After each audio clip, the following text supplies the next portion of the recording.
Good evening, my dearly departed friends, and welcome back to Palworld. I am sorry for keeping you guys sitting on the starting soon screen. I was talking with some of my friends. I'm also sorry for the really late start. I was talking with other friends before that. It has been an evening. So, to make up for that, I probably will be going for an extra 30 minutes, potentially an extra hour tonight to make up for the fact that I was late and then also had you guys sitting on the starting screen for so long. But tonight we're going to work on trying to power level our way up to maybe some stronger weapons. If I can, if I can, I'm gonna try and power level us up like 5 levels and see if we can maybe get a Giga Shield. But I don't know. I don't know how that's gonna go, because I would like to get the Tyrantrum saddle at some point. We have a lot of leveling to do, guys. It's not funny how weak we are right now, especially with the harder difficulty that I'm playing this on, to where, you know, we're doing like a fraction, because we have a weapon that does what, 1400 damage, but we're only hitting like close to 300 on the boss because of the fact that we're playing on a harder difficulty. That makes it so that we can't, you know, do the maximum amount of damage we can. So, I am going to try and get us some more levels here. To the point of, I think we're going to spawn here and just start roaming and try and find some higher level entities to fight. And at some point I will need to make because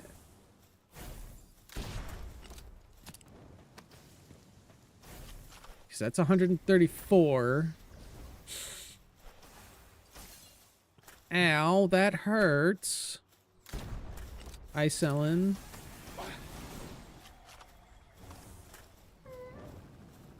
I would also like to get maybe a better weapon than this, potentially. Yeah, we're just gonna let, like, Yormantide fight all the shit. I do have I have one, oh wait, no, that's an Ultra Sphere. I have one Legendary Sphere.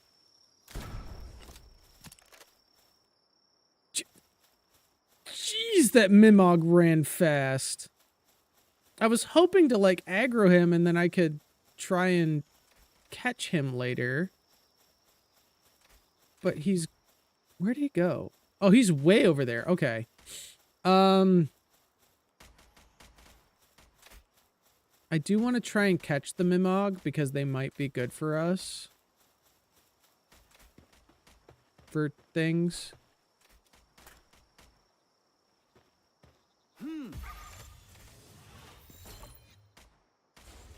Oh, you little fucking asshole.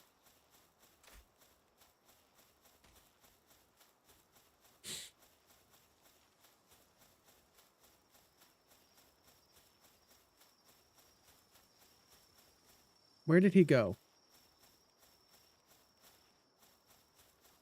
He went around a corner and he's just gone.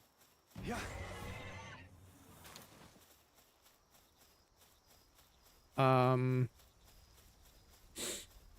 I don't...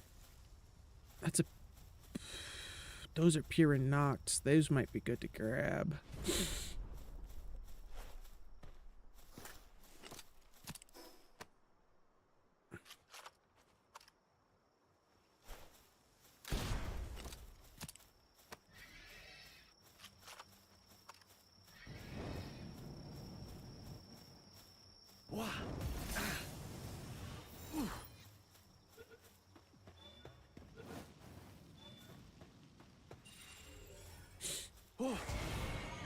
Ow, that hurt.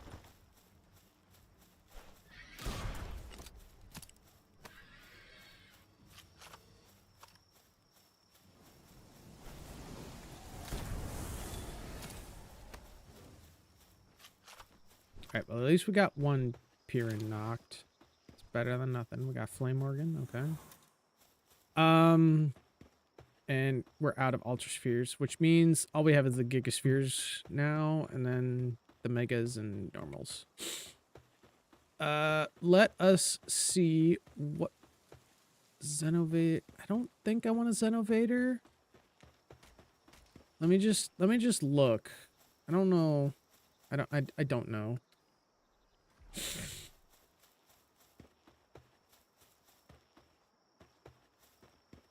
I need to look.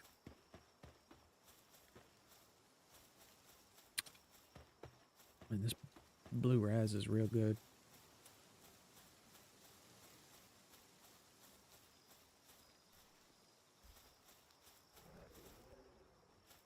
Oh, the Xenovators are the ones that protect the thing.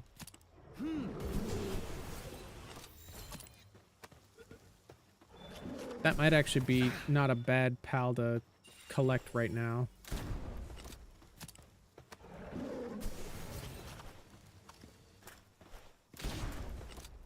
Yeah.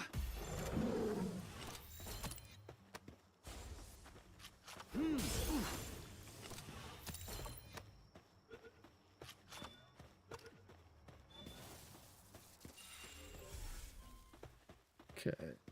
That one might not be terrible.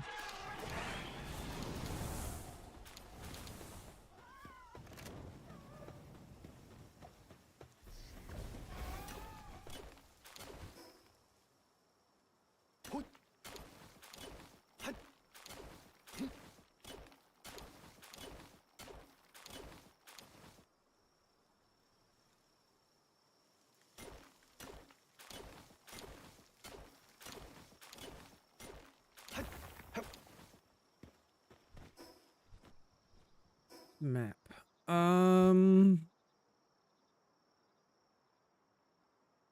Guess we'll just keep heading this direction then. There is a tower up there we probably should take a look at.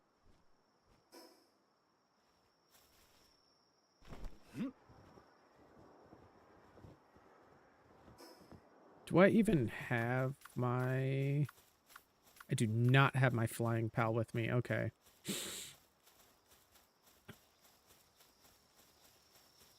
Oh, little Muncho.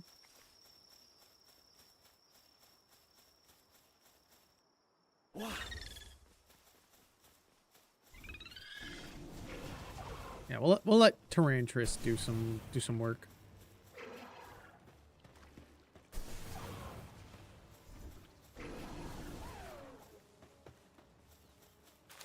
$54.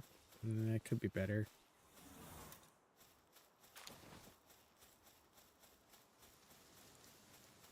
That is a Wixen. We don't need a Wixen because I think we got Wixen knocked already.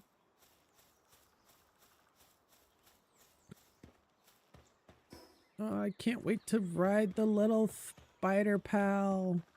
I'm actually really happy that we got a spider pal this early, because I know Tyrantris is one of the newer pals.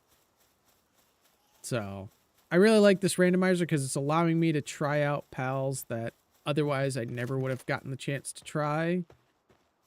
Like, I probably would have if I had continued on my main save, but I mean, I'm 153 days in on my main save. And I'm still living like right here and attempting to do stuff. Like I did on my main save, I did get like the Terraria pals from here. And I have started doing stuff on the Sakurajima, but it is nice to start completely over.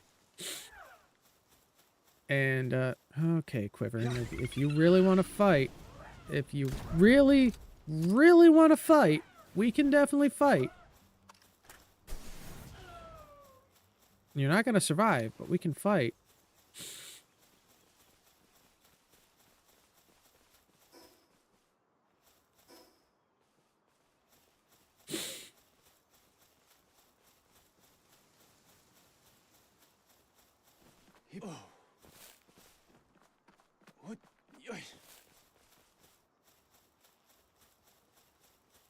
I mean, not gonna lie, I almost want to risk trying to go into the... No, I don't. Now that I think about it, I don't. Because that's a level 40 area, and there's no way I'm going to do enough damage. I was about to say, I do have the Terraria area unlocked, because I have the teleport to it. But there's no way that we are ready to handle what's going to be in there right now. We could try it for leveling purposes, but like there's no earthly way we're surviving that. Unless we get extremely lucky. But we do not do enough damage to go in there right now. We're 20 levels below what we should be to go in there.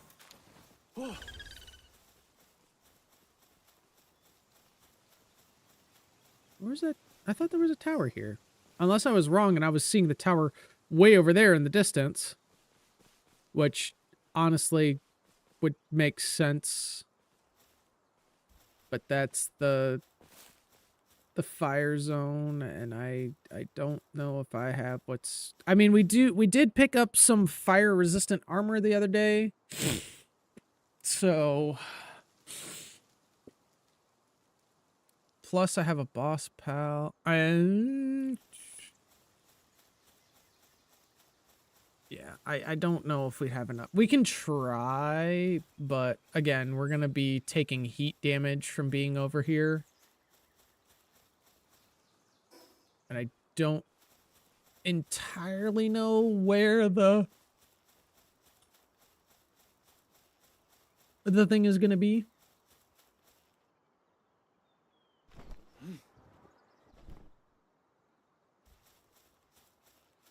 That hurt a little bit. Could have been worse, though. We could have actually, like, just dropped and completely died.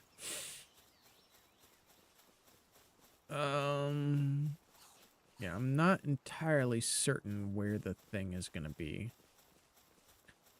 But...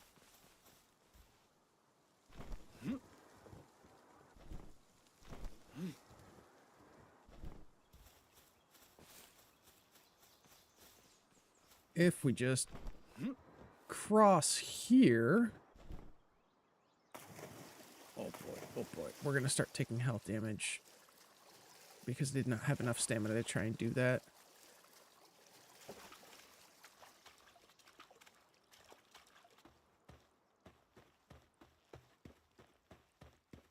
Alright, hopefully we'll be able to find at least a...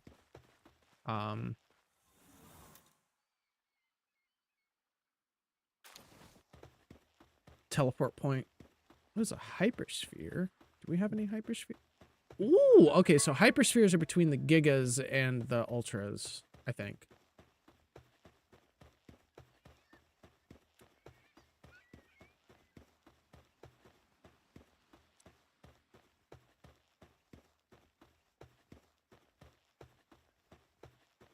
And there is a teleport within 200 meters, okay.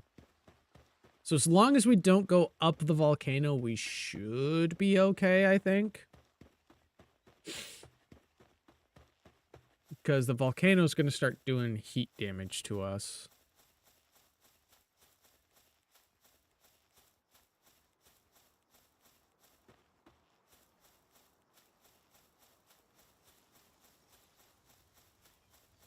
But this is going to be a slog. I would like to eventually, like, beat Lily. But again, I think we need to level up quite a bit more before we can take Lily out. Like, maybe starting with Felbat wouldn't be a terrible idea. And we have repaired our armor, so we will be okay to go into like one fight with Lily right now. But we definitely are very, very low level to try and take her out right now.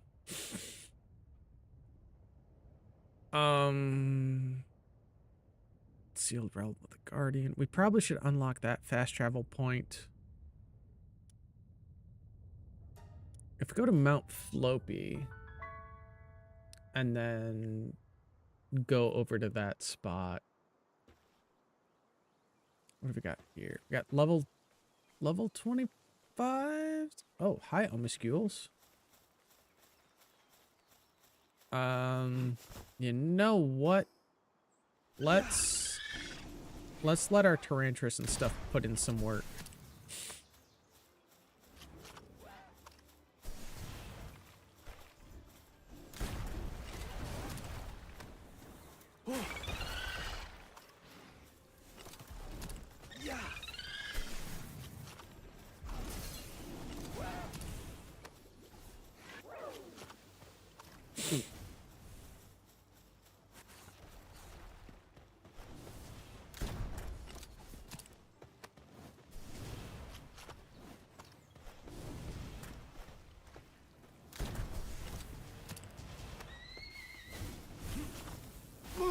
Oh, well, at least we got the teleport point.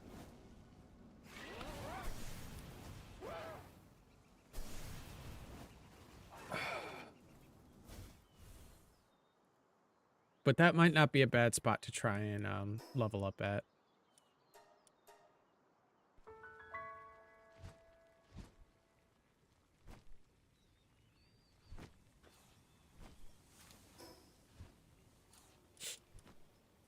It's literally right there. And we can just run back to our stuff. Hopefully it doesn't damage our armor too badly. I would really hate for our armor to get too terribly damaged.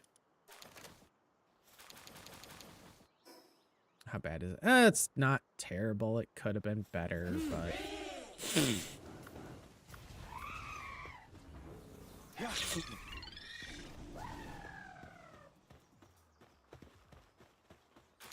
And of course, all the enemies that were here are no longer here. But I guess we can fight these Kelpies?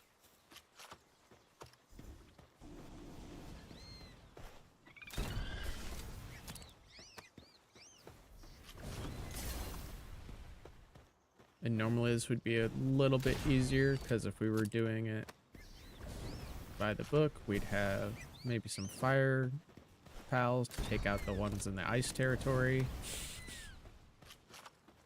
But no such luck for us today. Oh, there are quite a few pals over here now.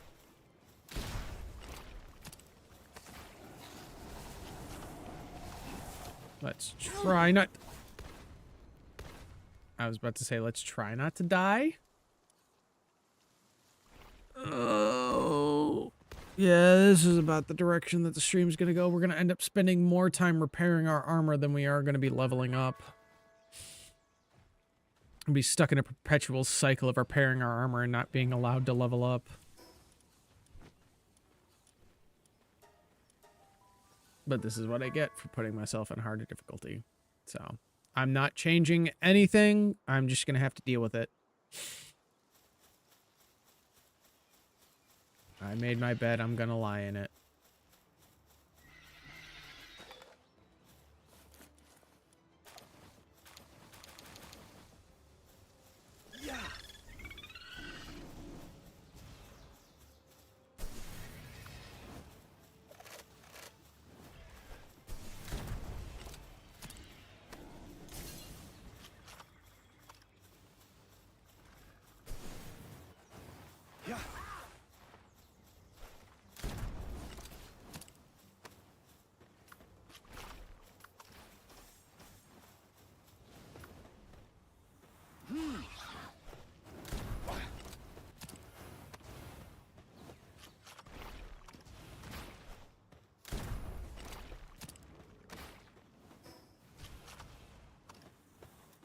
Oh,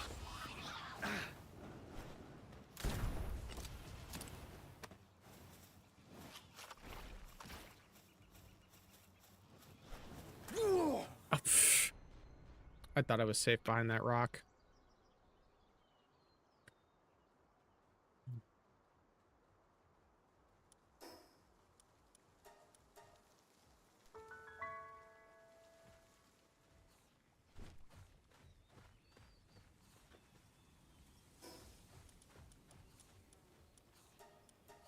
We're really starting this stream off strong. Late to stream. You guys being stuck on a freaking starting soon screen for like 20 minutes. It kind of, yeah. Definitely could have been a little bit better, but you know, par for the course, I guess.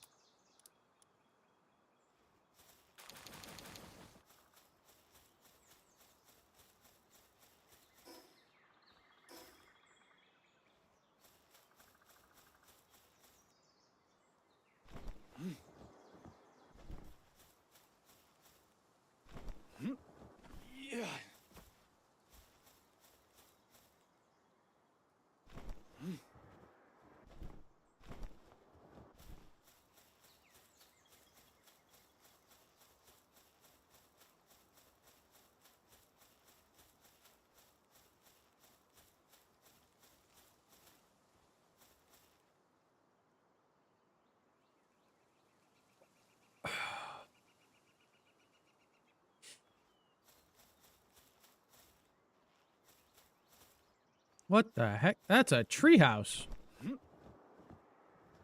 Treehouse in the middle of the woods. Treehouse. I kind of want to go take a look. Because that's kind of cool. I wonder if there'll be fun enemies to fight there. There's also the freaking oil rigs, but I don't know if I'm strong enough to take out an oil rig quite yet. Oh boy. Please have enough stamina to get to the land. I should be using my flying pals for this. But I left them at... Oh, it's gonna be close. Oh my god, that was close. That really could have been bad.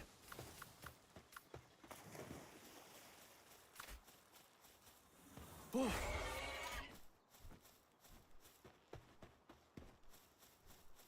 we're all fully loaded. Oh, these guys are level 30.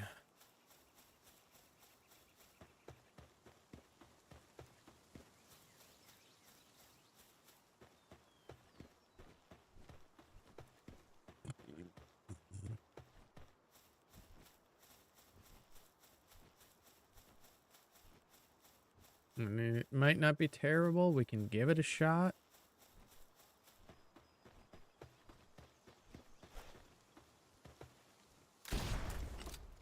Oh, well, that wasn't bad.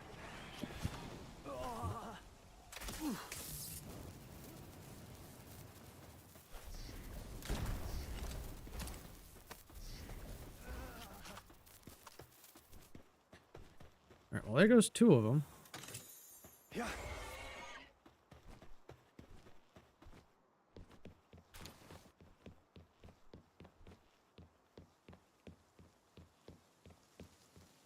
Careful, Yormantide. I can't see a thing in here.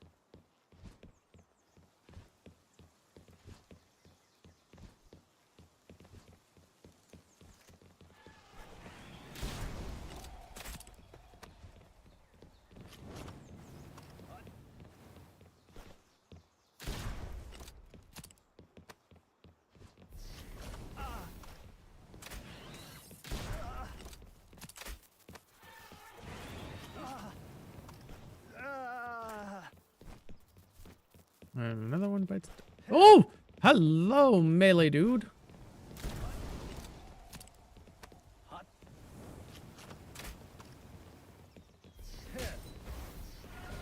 Whack. Oh, hi, dude. Just gonna run back over here.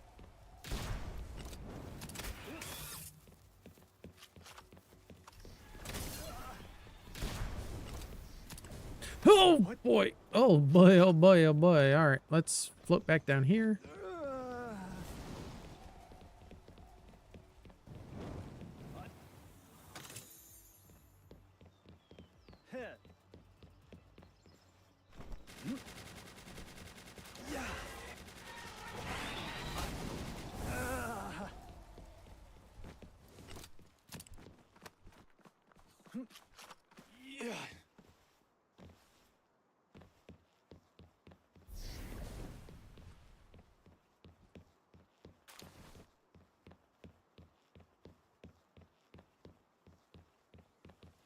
Oh, hi, buddy. You're big.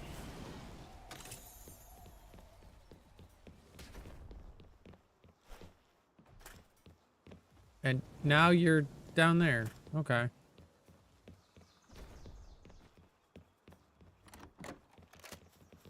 Oh, there's a lot of you up here.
Oh, yeah, our armor is cooked.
Come on, Felbat, I need some help here, buddy.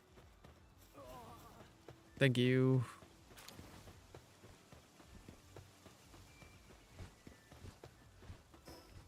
Oh, that was really, really rough on our armor.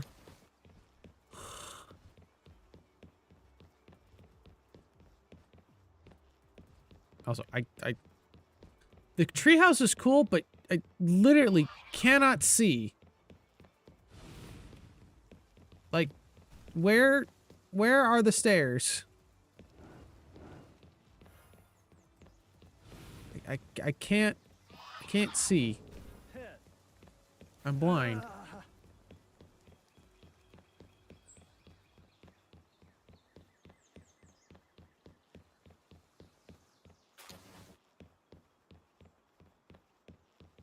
What's up, chicken dude?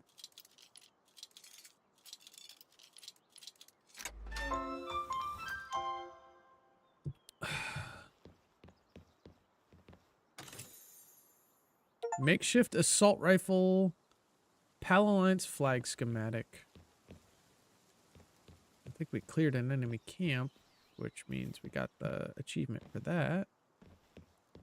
Not bad. Not bad at all. Wonder how much damage that gets us. That could be better. But we would have to have the ability to make better ammunition, which we don't get the ability to make the rifle ammunition until... Oh, it uses course ammo. Never mind.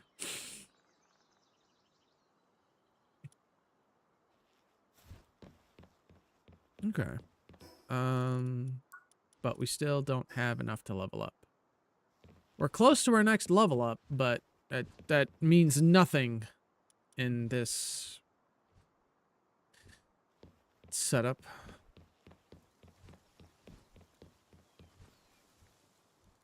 What? Because of how little XP we get.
Ow. Ow. Fuck. We don't have a respawn point. That's close. I mean, we've got another one that's on that continent, but oh, we don't have one that's like super, super close.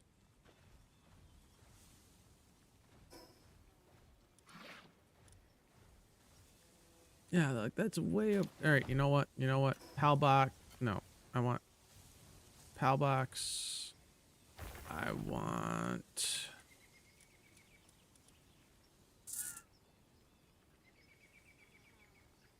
Where is he? I know I. Oh, there he is.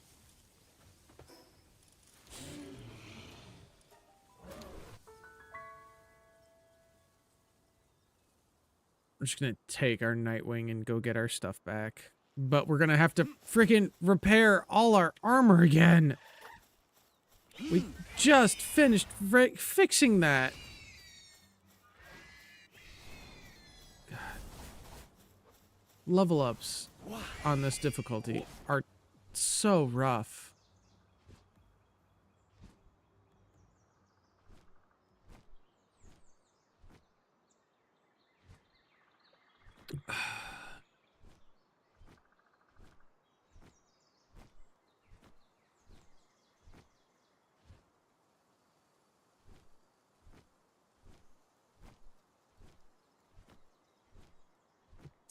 That is a dark PAL egg, though. If we were to get an egg incubator set up,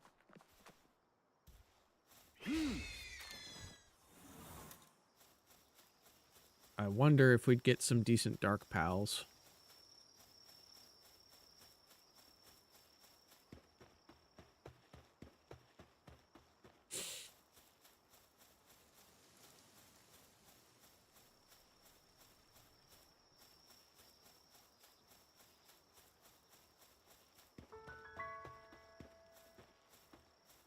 Let me guess. Our armor is going to be absolutely toasted. Absolutely Oh, wait. It's still alive. Oh, it's not terrible. But it's still... It could be better. It's very, very rough looking.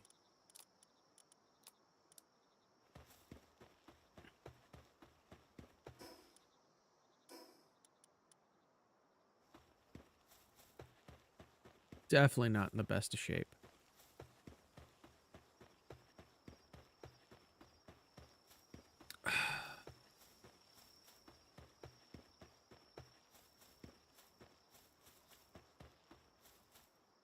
And I do love the skybox in this game. They do a very nice night sky.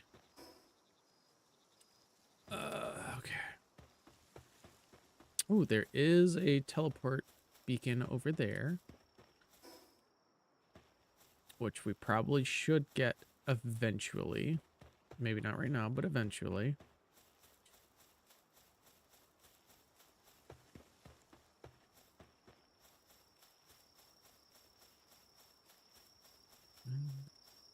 I've got that song stuck in my head now. I do like some of the shorts and stuff that they make with that song, the hero song, whatever it is. But I'm getting tired of it because it's just like every day and like every fifth short is a that's when and they say that a hero was like, oh, there's another one right there. Okay. Like there's been some really good shorts made with that particular song, but it's like every fifth short is that song now, and it's just like, okay, we get it. Yes, it's great for the algorithm, but it's also like incredibly boring because it's just the same song over and over again over different videos. I will admit, the one that I really like the most, I think, from those ones getting put out, comes from one of my favorite sci-fi movies growing up as a kid. Actually, there's two of them because there was another one. There was one that was made with Treasure Planet, but there was another one made with a movie called Titan AE, which was made in, I looked it up recently. This is 2000. So again, around the same time as like Treasure Planet, Sinbad, you know, I forgot what other movies were made with that particular animation style. I was just talking about it with my friends today, and I completely forgot what other movies were made with that animation style. Oh no, Atlantis, that's what it was. And like, yeah, we were talking about it. It's like, yeah, that animation style, it takes forever to make. It's expensive as all get out to make. But the thing is they were working with gold. And like, even my one buddy, Raven, was even like, yeah, I mean, they were great, but you know, those companies barely, you know, when they did those, they barely broke even, if at all, to make those movies. And I think one of them didn't even break even at all. I think it was Atlantis that actually lost money on it, is what, because Raven was talking about it. He said, I think, if I remember correctly, he said Atlantis was the one that lost money.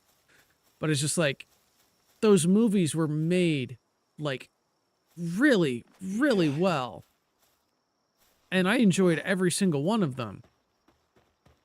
You know, and I wish we could have more animations like that, but you know, too expensive, didn't break even, you know, barely broke even, if at all. It just sucks because those movies were really well done.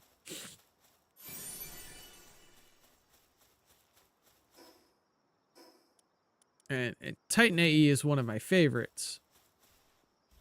It was just a really good sci-fi concept.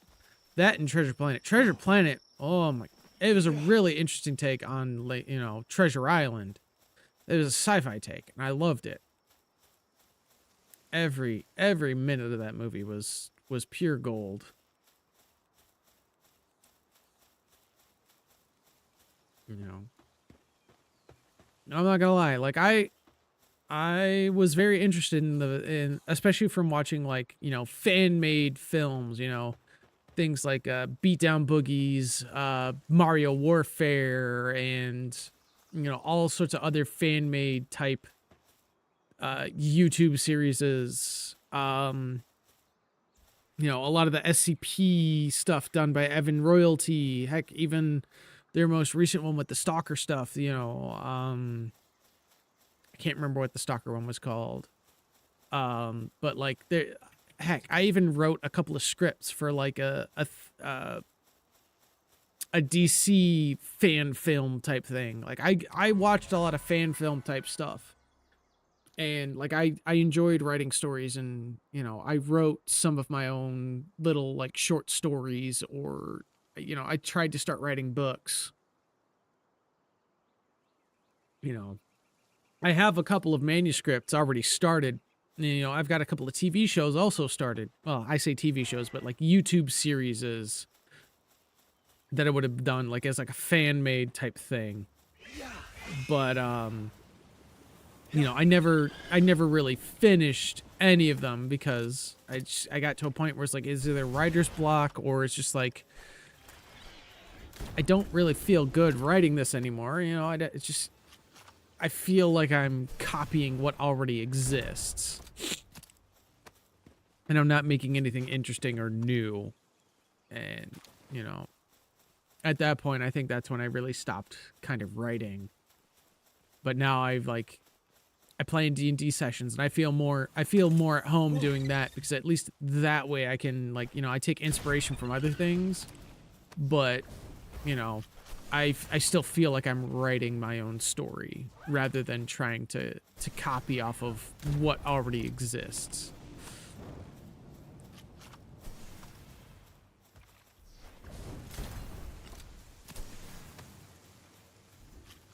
Yeah, a little bit of Grimmy lore. Not only was he you know, not only does he have over a decade of performing arts experience, but he was also trying to be a writer and a filmmaker, to the point where I almost went to film school at one point, but decided that I wasn't gonna do that. And now I make YouTube content for a living and stream on Twitch for a living. You know, attempting to narrate audiobooks and you know, audition for voice acting gigs. That's what I do for a living nowadays.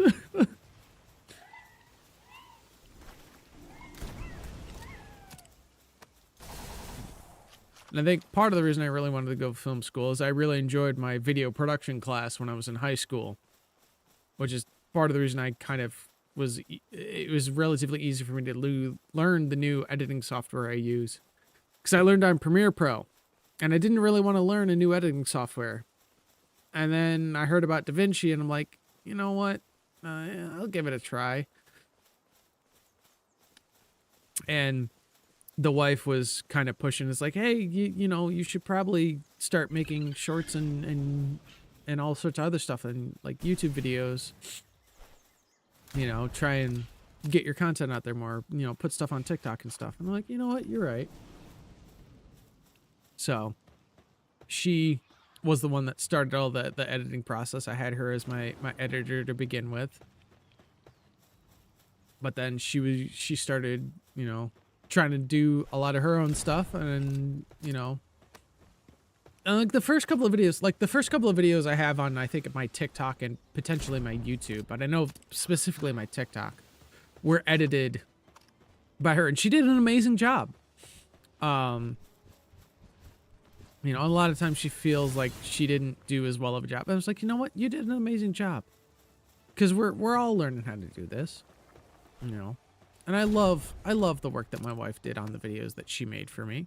They were some of my earliest Monster Hunter videos, back when I was doing the play test for the Monster Hunter Wilds beta. As I get distracted and die. But you know, she did a really good job on the earliest videos that are on my channels. Um, and then I was like, you know what? I'll take the time to learn the new program. And just from what I had learned through Premiere Pro and then all of the like YouTube videos I found on how to use DaVinci Resolve and edit with DaVinci Resolve, I was able to learn quite a bit. And I started doing all the edits that you guys see today.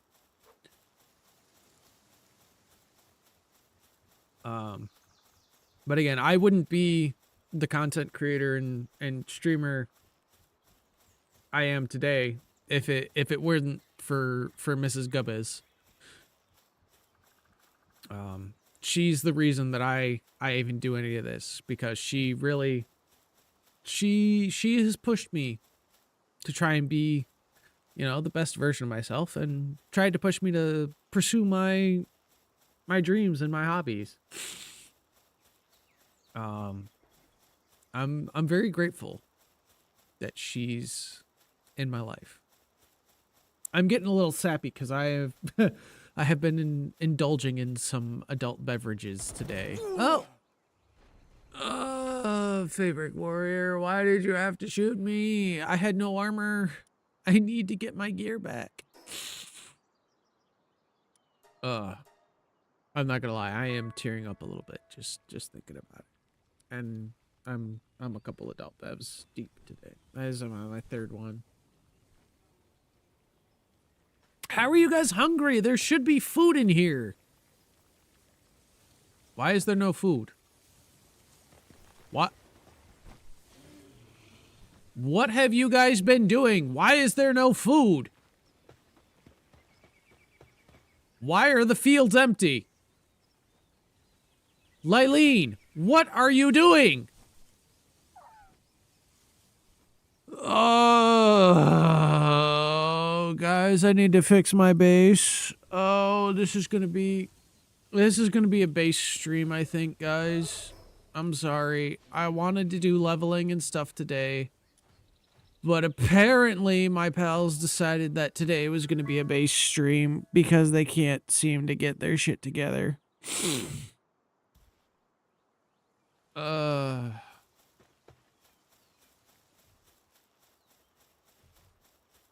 Just let me get back to my gear and my pals, and I'm gonna fucking fix my base.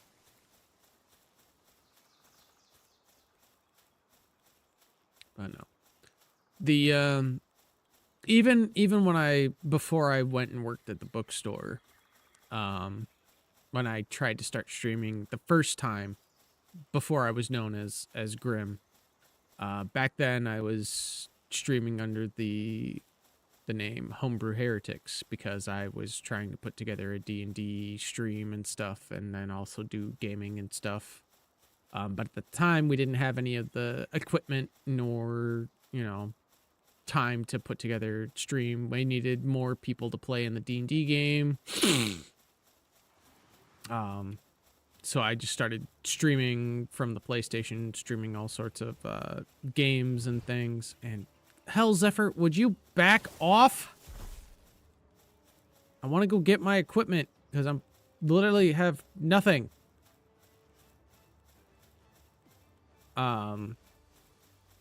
But that group kind of fell apart pretty quickly. And I ended up going to work at the bookstore. Which I really enjoyed my job at the bookstore. But there was just some stuff that happened there, and I decided this is not the environment I kind of want to work in. So I quit my job there, and shortly after I quit my job there, I had a PC at that point, and I was like, you know what? I want to try doing this again. So I talked with the wife, and we were like, you know what? Let's give it a try. And 2 years later, which I know I haven't done my Streamiversity event. I know my Streamiversity passed already. Problem is what I wanted to do for my Streamiversary, I was getting a bunch of lag issues, so I need to figure out what I really want to do for my Streamiversary, because I wanted to do Monster Hunter World and play and beat Fatalis and potentially Elatrion. Well, I mean, I would have to at least fight Elatrion one time and see him in that specific event, I believe. I don't remember. But I wanted to try and beat Fatalis for the Streamiversary event. But I already know I'm behind on that, especially since I got locked out of Twitch for like a week and a half, 2 weeks, which kind of put me really off schedule and stuff. So we haven't done a Streamiversary because I've been doing this for 2 years now, which is crazy to me that I have 133 followers. And as of right now, I believe four subscribers, and I'm an affiliate, and that's the crazy part to me, is I hit affiliate within a year of actually like streaming seriously. And I know we started with Stalker, and we started with we were doing Stalker, we were doing Division 2. Heck, we even did a little bit of Destiny 2 when I had started streaming seriously on this, you know, as Grim the Tailor. It's wild to me that we've made this amount of progress in only 2 years. I'm very happy, and I'm very grateful to every single one of you guys that has stuck around for all of my streams, that have, you know, come in, you know, man, maybe you're here for one stream, maybe here for two, but you've still dropped a follow regardless, or, you know, you subscribe for, you know, a month, 2 months, you know. I'm very grateful for everyone that stops by. Oh, great. Our armor's dead. Lovely, which means we need to fix it. Sorry, guys. Grim's getting a little sappy. Also, Grim forgot to turn on his PNG tuber model, so let me let me get that on screen. It has been an evening of me just hanging out with my friends for a little bit and then getting sidetracked so much that I started stream late and then got too busy talking with my friends more and let the stream be on starting soon for 20 minutes.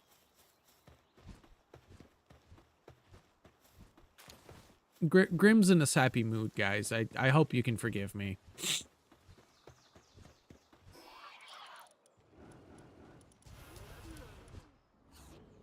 Again, I am extremely grateful to everyone that stops by or, you know, has followed, subscribed. You guys are really the reason that I can keep doing this as a full-time gig. And I love doing this as a full-time gig. As I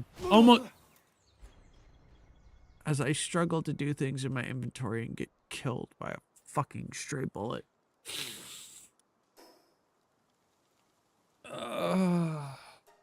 You guys are gonna have to forgive me. This is gonna be a rough stream. Oh boy.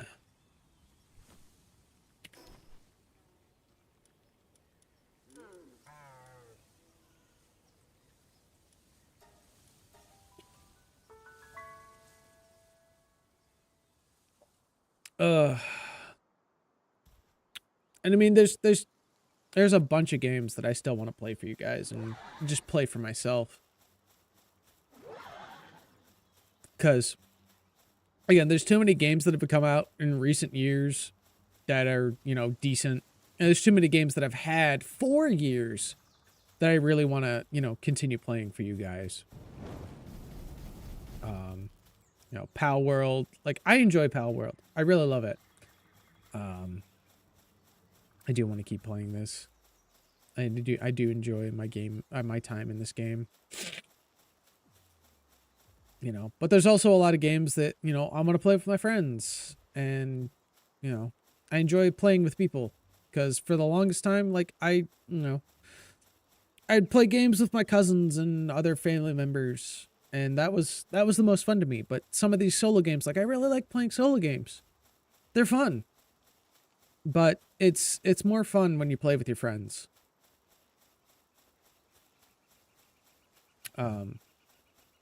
Gaming, it's just one of those and I don't know what it is, but for me, gaming is one of those things that's more fun when you're hanging out with, you know, people that enjoy the same games as you.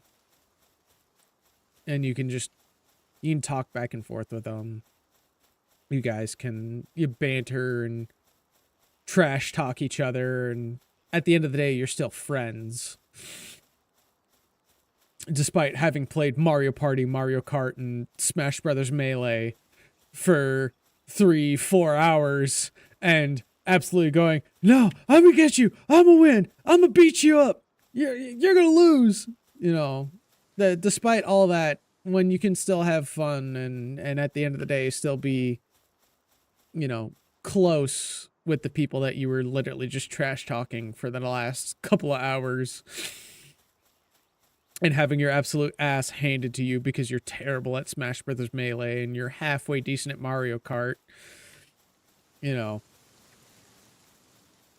And when it comes to Mario Party, it's all just RNG. There's no skill involved. It's just luck.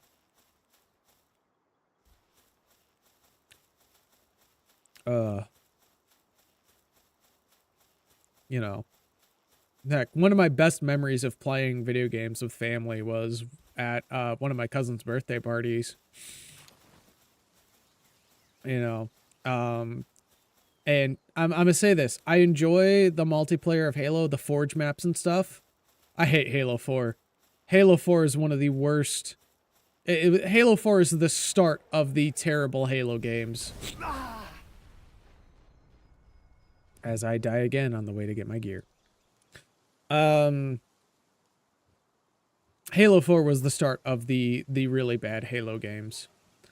The last good Halo game was Halo Reach. I've played Halo 2, I've played Halo 3, I've played Halo Reach. They're phenomenal. You can't go wrong with any of those games I just mentioned. But Halo 4, the only good thing about Halo 4 was the Forge maps and the actual, like, custom-ish models. This was a really bad spot to go to because I have no armor. I'm gonna just go here because that's better.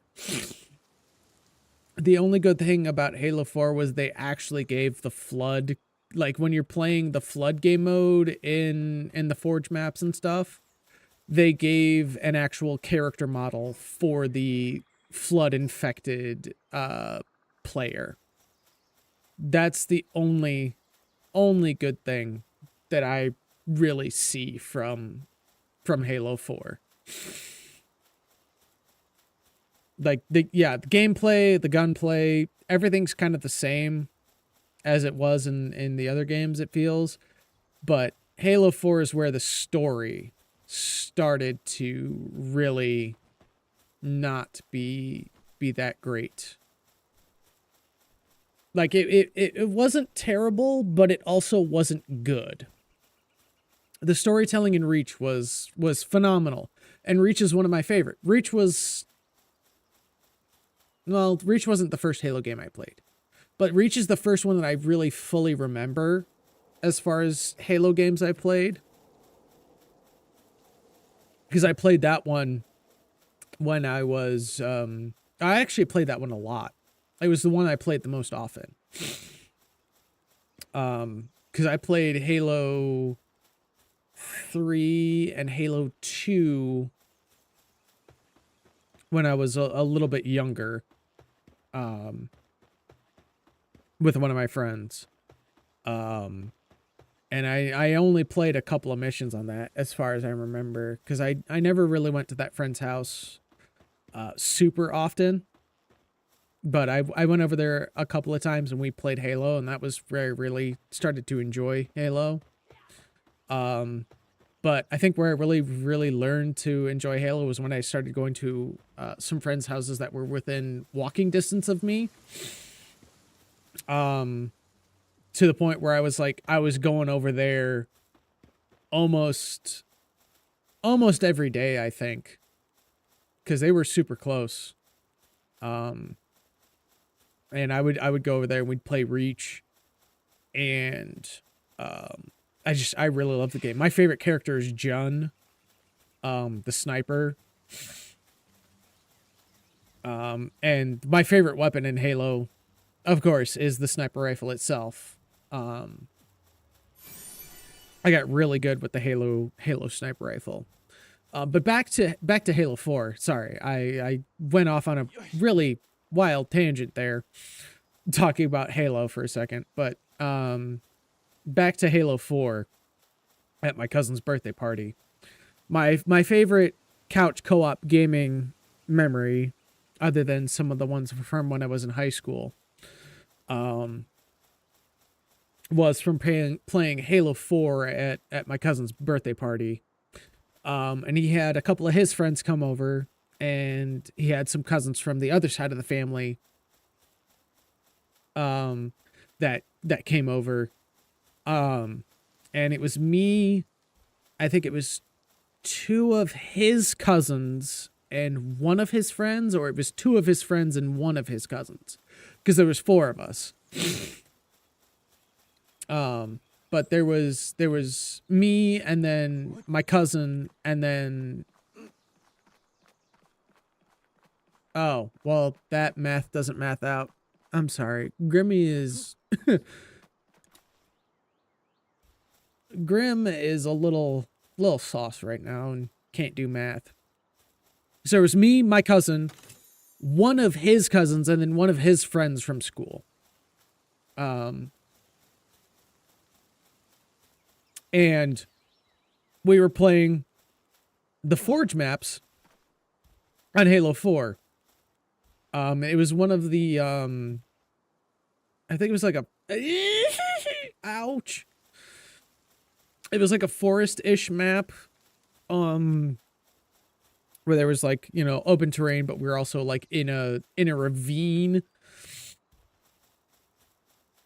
And then there was like little hidey holes and stuff. But, I got my hands on, it's either I got my hands on or I was able to spawn, because on the Forge maps, the way when you just doing like a Forge custom, not a pre-built, you just kind of like set it up where you can start kind of like customizing shit. You can spawn stuff in, if I remember correctly. And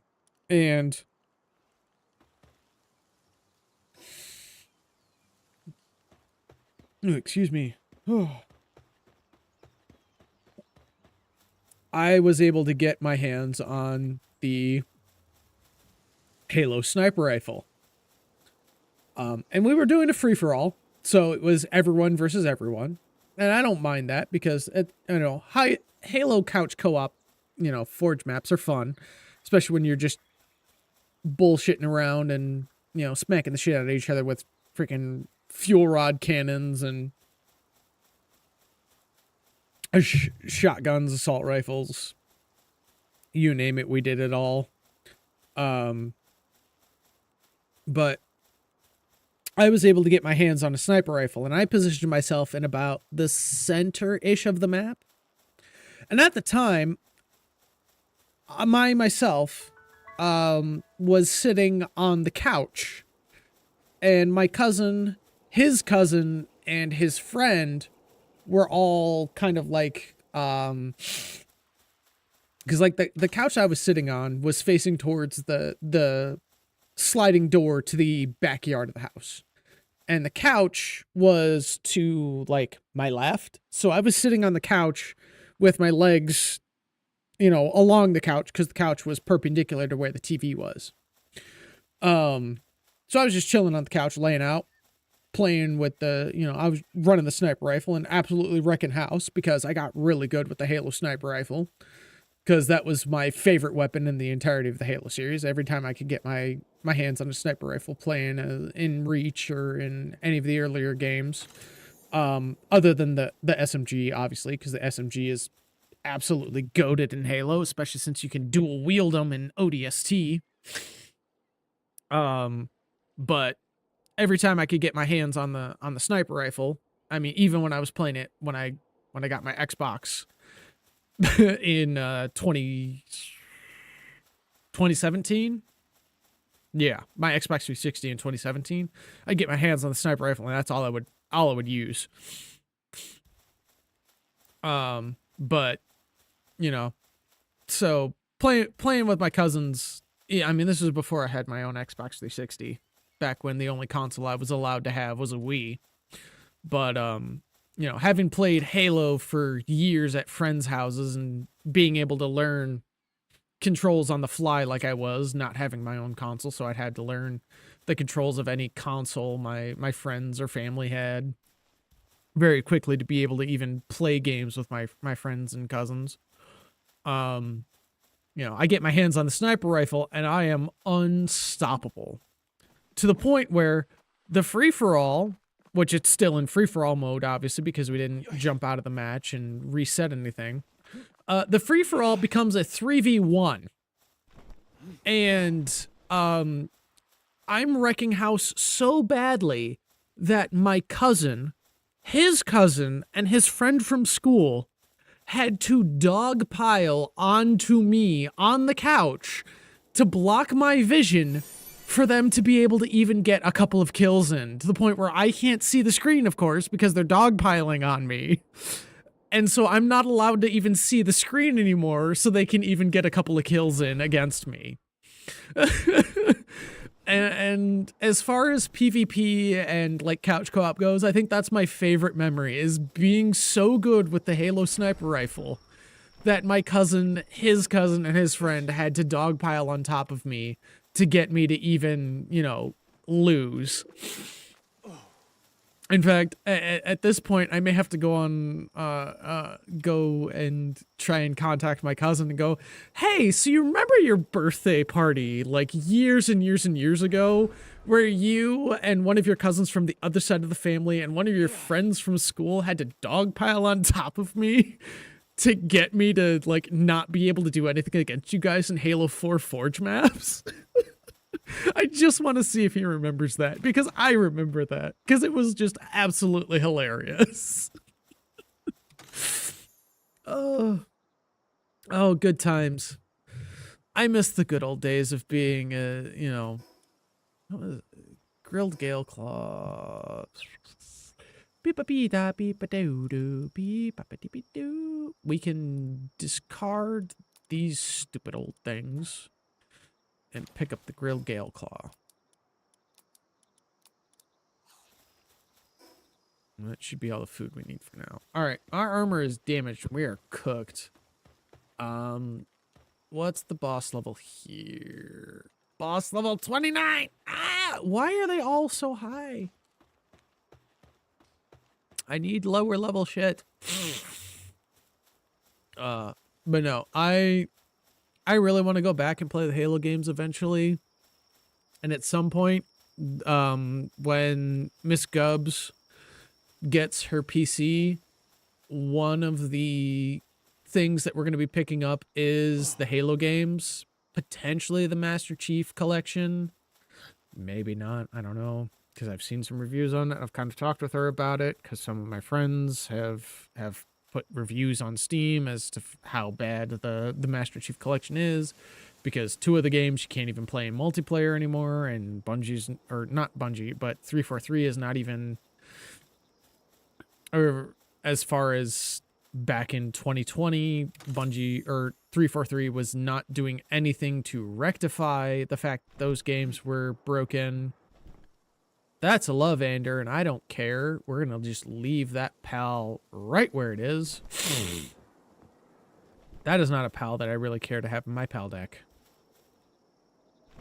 But but according to one of my friends who looked up some information at the time when they were having trouble with the Master Chief Collection, apparently 343 Industries was not in any way, shape, or form trying to fix the problems that were with the multiplayer on Steam for specific Halo games from the Master Chief Collection. So, but I did talk with the wife about it, and she seems okay with the fact that we won't be able to play some of the earlier Halo games together. But I mean, honestly, if we get to play Halo 3 on up, even if we do have to play Halo 4, which again, we probably will. And that's where the Catress went? And she's a level 35 Catress boss? Oh boy, that's fun. But I think honestly, even if we don't get to play the earlier ones in co-op, I think we'll be okay. It, you know, we both enjoy Halo. We both kind of want to play it together, but we have a ton of other games that we want to play together other than just Halo. Like, her and I are going to be playing Left 4 Dead together because I'm going to get her Left 4 Dead 2 because Kagi, the absolute goated homie that he is, bought me Left 4 Dead 2 a while back, which is why we did that for our Halloween stream. You know, so I'll be playing Left 4 Dead 2 with the wife. Her and I are probably going to end up playing a lot of Monster Hunter together because I'm going to get her both Monster Hunter World and Monster Hunter Rise. Dumod, why are your eyes bloodshot? What is wrong with my pals? Why have you not been making food? Oh my, I need to fix my pals so bad. I'm not gonna lie, at this point, I might just want to go play Helldivers 2. Because what? Oh, what? Well, they're actually making food now, surprisingly. I'm sorry, where the hell did all the rest of our food go, guys? Why haven't you been making any food until now? Why is all our... Guys, why haven't you been placing food in the feed box? Oh boy. All right, hold on. Let me try and fix this issue here. Hot milk only does 1 sand. The baked mushrooms do nothing. Those do... Okay, so baked berries literally do nothing for sanity. Okay. And I wish there was a way to farm mushrooms.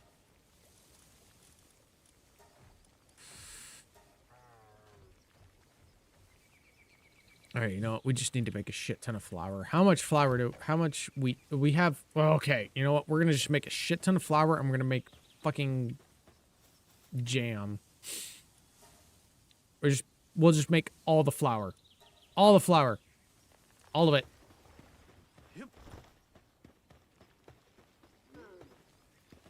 All right. I'm gonna make a bunch of this freaking jam bread right now.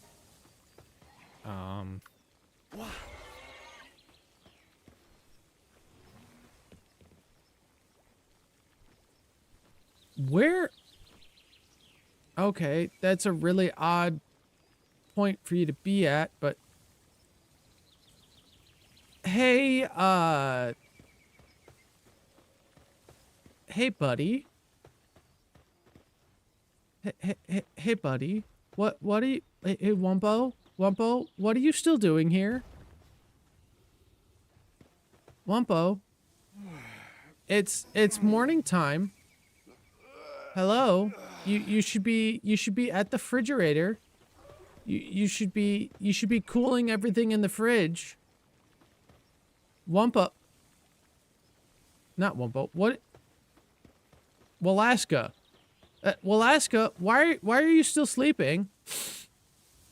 You should be awake.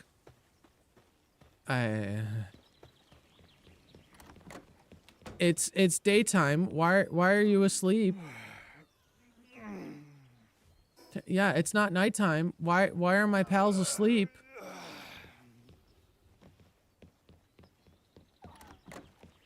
Actually, no. We're not going to be playing Helldivers because Helldivers is going to be moved to our Friday time slot. Once we... Alaska! Why are you sleeping? It is... Oh, your sanity's at 0, isn't it? You're trying to regain your sanity, huh? No, I don't want to... Oh, boy, oh, boy, oh, boy. How do I pick you up, Alaska? Because I do not remember. How am I able to sleep in your bed when you're sleeping here already? What is going on? Pal World, what did you do? Why is it? What is happening? What the fuck? Alright, hold on. I need to go. I'll be right back. We'll just chill here as these go. Where's my... What? Oh my... We may have cooked ourselves because none of our pals are seeming to do work anymore. And apparently they're all starving. I don't even know anymore. I do not even know anymore. Alright, well, let's see if this jam bread at least helps a little bit. Guys, wake up! It's time to go to work. You guys should not be this hungry and this sand deprived. There's literally a jacuzzi here to keep you guys from getting sand deprived, and I have a shroomer knocked to stop you guys from getting sand deprived. And you're sleeping! It's daytime! Why are you asleep?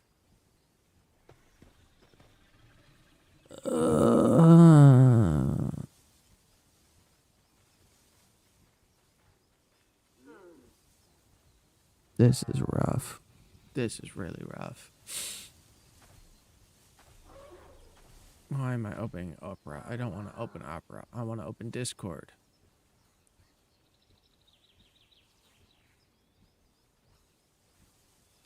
I also want to open Steam to see what other people are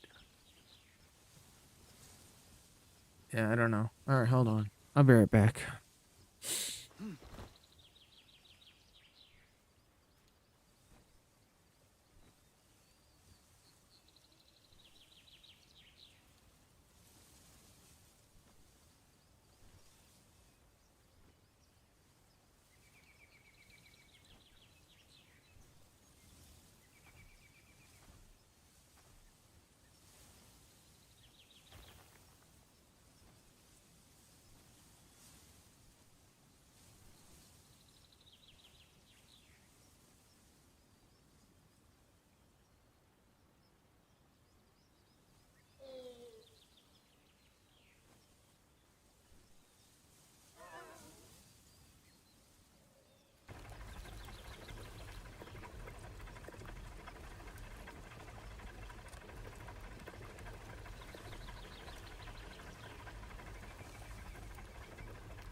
All right. Have you guys... Lylene, why are you still asleep? What are you doing?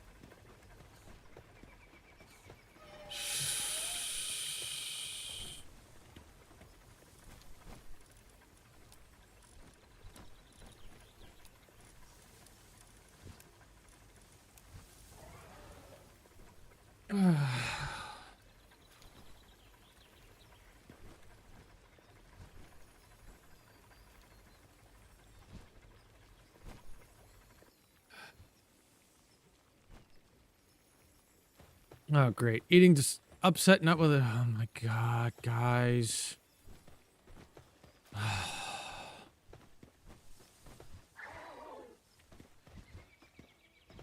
right, well, now Lylene is awake. All right. Where is my freaking PAL box management?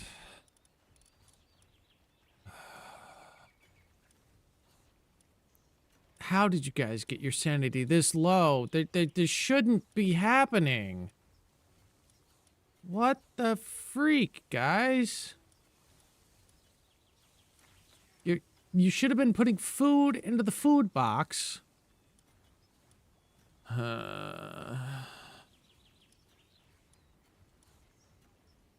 This is gonna be a nightmare, isn't it?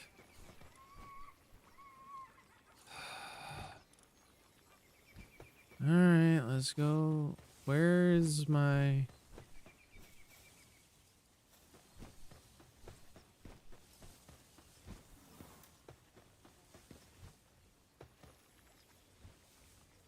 What is my gangler doing? What? Of course. And of course I can't. It's 4. Nope, not that one. Nope, not that one.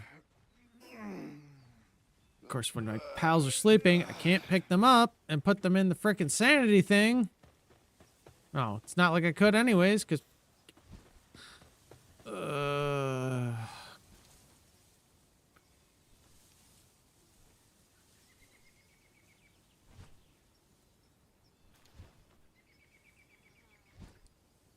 Developing eating disorders. You're supposed to be here to reduce the sanity drain. Frickin'... Oh my goodness.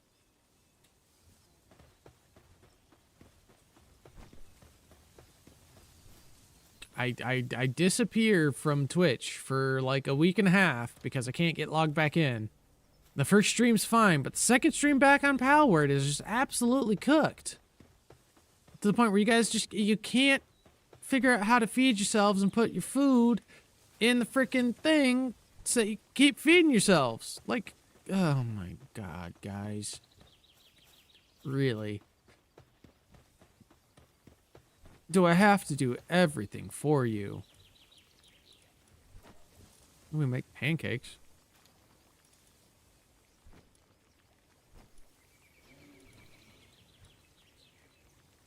Nah, jam-filled buns do like 1 more sanity and better freaking nutrition.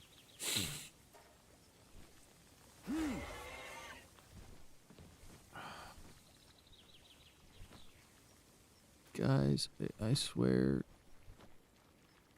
everything was fine until you stopped putting food in the frickin' food bin. And then everybody was hungry. And whose fault's that? Not mine.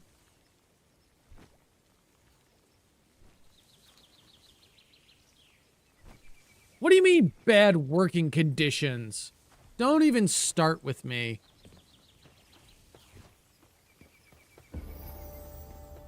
Well, at least we made it to level 24. We'll make the fluffy frickin' pal bed finally, which means we can level up the base a little bit. And we even build the pal frickin' fluffy bed? No, we can't, because we don't have enough cloth, of course. So we need to do what, 20 cloth? We can make 41. We'll make 20. That's all we need right now.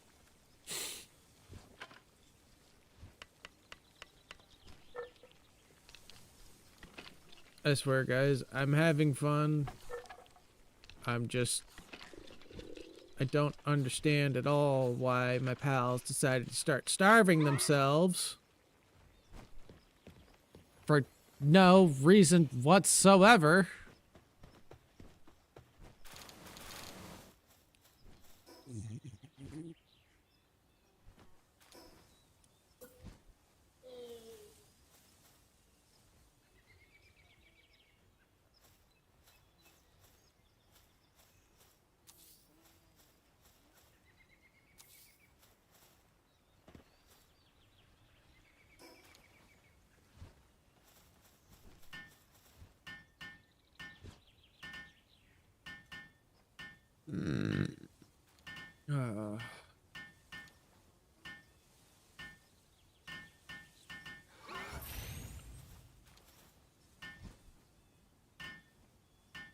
But at least this gets us to the next frickin' vet upgrade. Or the base upgrade.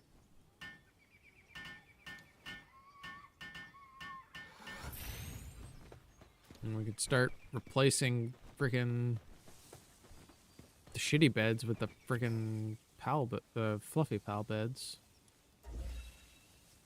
Okay, sphere assembly. Yeah, no, like we're gonna get to any of that anytime soon. Good frickin' luck. We're already having a tough time as is.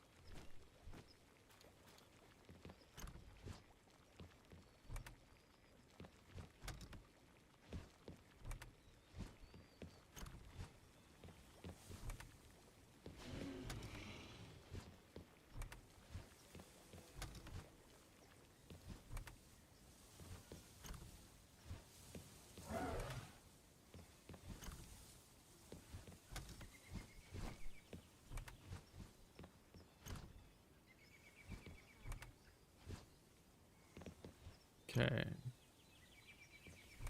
Blueprint. Let's take all these. Okay, we need the blueprint chest. Actually, hold on. We'll hold on to that blueprint for now. Handgun ammo we can just discard because we're not using any of the freaking handguns right now. Not freaking worried about it. Actually, hold on. Back to the. With that in the blueprint chest, what do you... Other materials. Other consumables. Okay. What the hell is supposed to go in this chest? Chest settings. Spheres. Oh, right. Duh. Other materials. Schematics. Other consumables. There we go. Sort that. Okay. And then what is this? Production goods. The ingredients. Production goods. There we go. Gunpowder. Other materials was back here.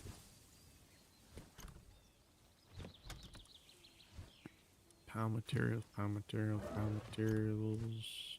Other materials. There we go. Sort this shit out. Okay, there we go. Weapons bench. Assault rifle. 204 versus... Yeah. Which means we're literally going to be doing no damage at all against Lily if we were to go against her. Speaking of Lily, we need to fix our armor.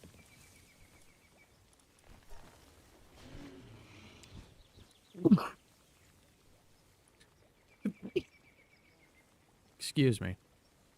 Of course, we are missing leather. And... Ugh. Alright, hold on. Hold on.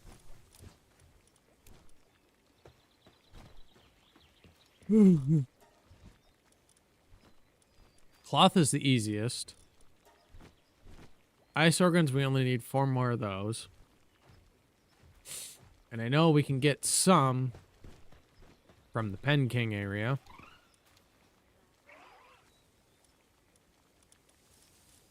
I'll toss you back in there. We're gonna sort this by dark type. Sort.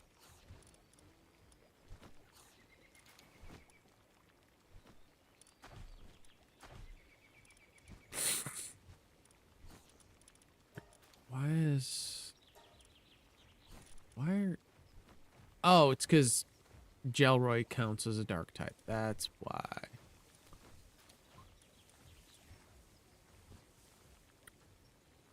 Xenovander might be good. Because, actually, hold on. We got dark, dragon flyer.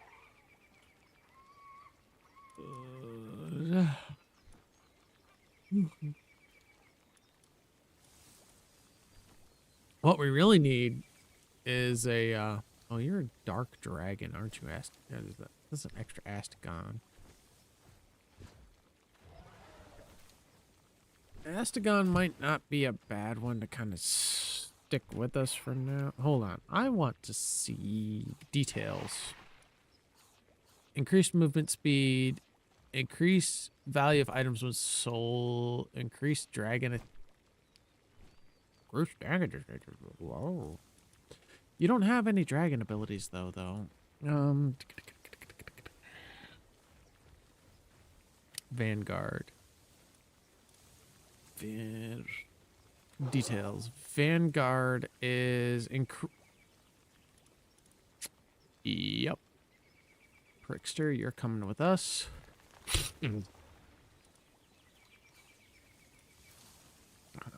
What do you have, Xenovander? Otherworldly attack plus 10, fire.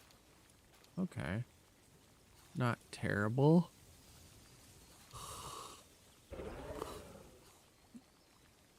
Oh, but that increases in ice damage. No, we don't want that. Why is that a positive? That should be a negative.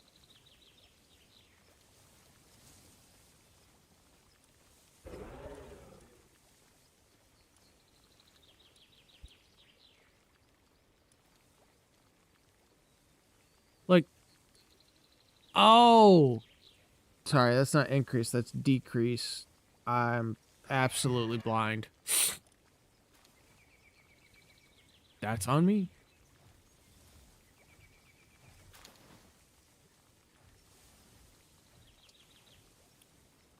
What we do need though is a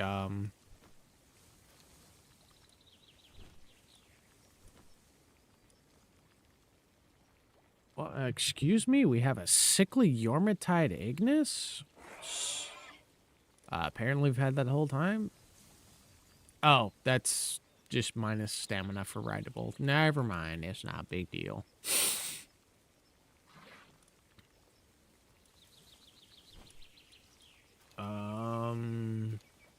Okay.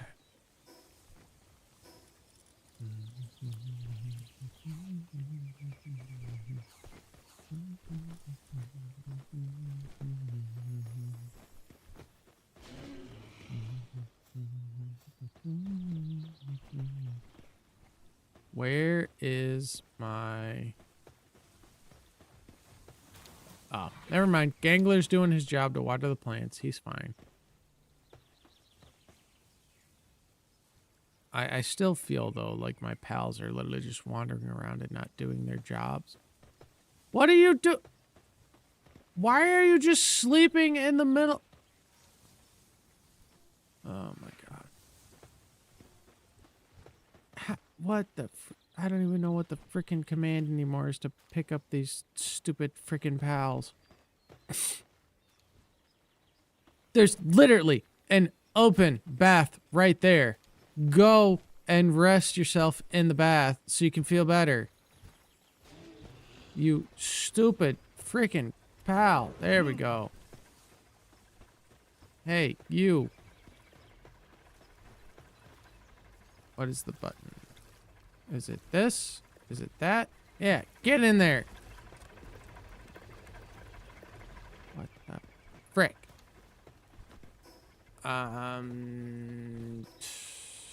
I need to look at the medicines now because I don't remember what medicines do what.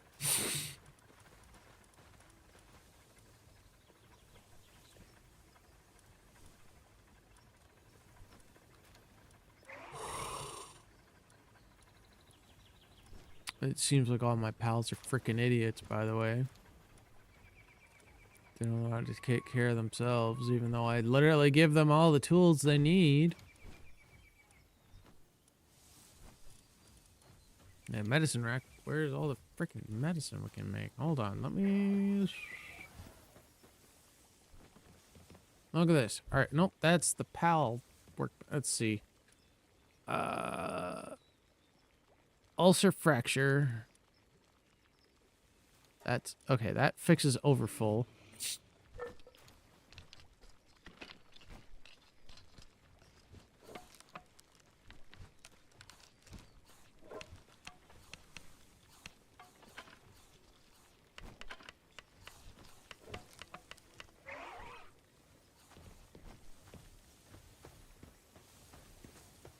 All right, trimmer.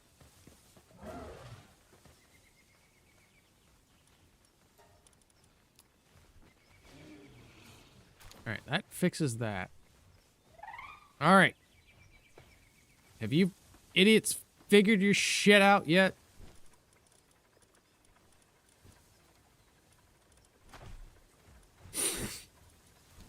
We now have another open space. As pure and knocked as a fire and dark. So we got what? We got normal type. We got dark, dark, dark earth. That's a dark plant vanguard. No, dark plant burly body. This is dark plant. What's the burly body do? Defense plus 20? Meh. Dark. So we do need a. We could use dark fire. That's just straight dark with fire abilities. You do more fire attacks. There's Dragon Killer. Why do you have Logging Foreman?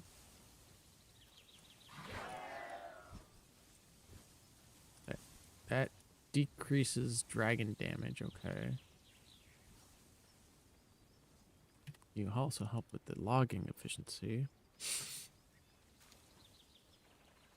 We could try and take some of this troop against Lily, but again, I need to repair my armor first. Alright,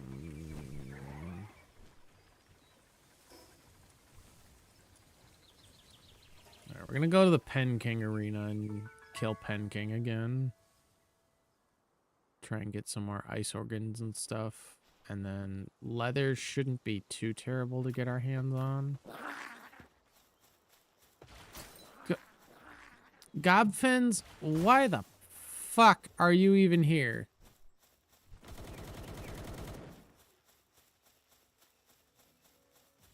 Actually, that's a Walaska. We should probably go for the Walaska, because the Walaska give us at least 2. Excuse me, my fine sir. There you are. I was about to say, I beg your finest fucking pardon. Where the hell did you go?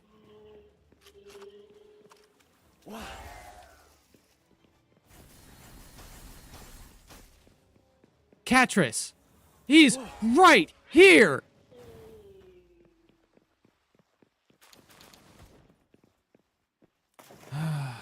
And that was only one ice organ from Alaska. Nintendo, fuck you. Because when we were able to throw a freaking Pal Ball to summon our creatures, they would actually attack the creature that we freaking threw the Pal Ball at. Why do you have to be a bunch of freaking cucks, Nintendo? I'm sorry, but Pal World just does your game far better and far more interestingly. And you're a meme at this point, Nintendo. Your games are garbage and they're just copy pasta. You should just stop being a game company altogether. Because you just make trash that's the same thing that you've produced for the last 2 decades at least, if not more. Sorry. Sauced and Nintendo absolutely sucks because they're a bunch of idiots that are stupid and live in a country that has no concept of, you know, the free, you know, use concept that literally DMC anyone that makes any content on their games because they're Nintendo and they can get away with whatever they want. Of course, the Pen King kills me because I have no fucking armor. Please tell me I at least killed the Pen King so I can get his freaking ice organs.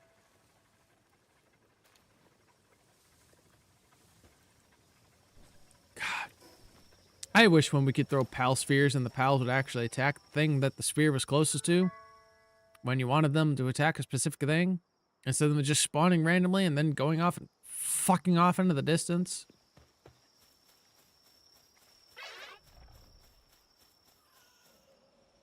You know, maybe I should just find, because I think there's a mod that exists. I think there's a mod that exists that allows me to throw a fucking Pal sphere again.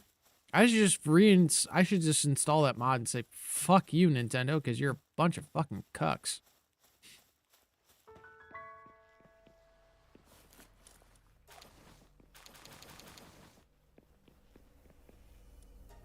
Yeah, let me into the dungeon. Can I at least get freaking organs from this asshat? No, I can't, because he's still fucking alive.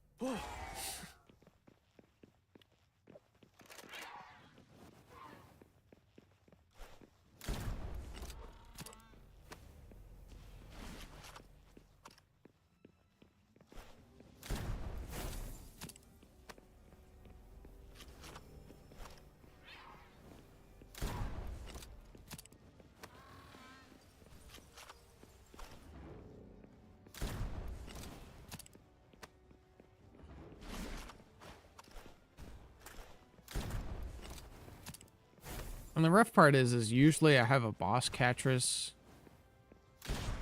this early on, because boss catchers is like, what, maybe anywhere between 15 and level 15 and level 20. I mean, I will say, at least I do have a couple of dark boss pals now because of the frick. Really? Really? I swear I would usually have had more ice organs by now. Why do I only have 2? I should have anywhere between 3 and 4 right now. Why? Why? Just why? Why?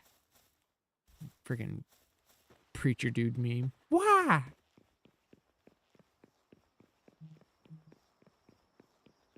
I'm sorry, guys. I'm just... Oh, you know what? You know what? Let's get us one of these frickin' assholes. And boom. And boom.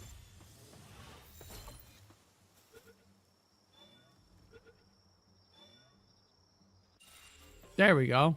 That works. Now I don't have to worry about fighting a frickin' one that's ridiculously high level from Sakurajima. I've just got him now. All right. What do we want? Catris does a lot of damage. You help us. We'll get you out of here. Where is Manu Bushi? Let us sort this by dark type sort. I just added you to the list. Oh, there you are. Because you have fire damage, but also are... Well, yeah, you have a minor injury, but you know, you'll be fine. You'll be fine. Restores health.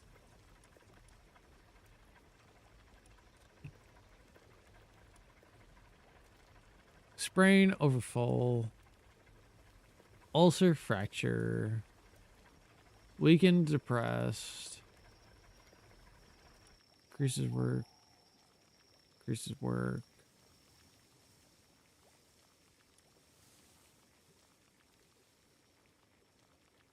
Oh, this is all stuff for human consumption.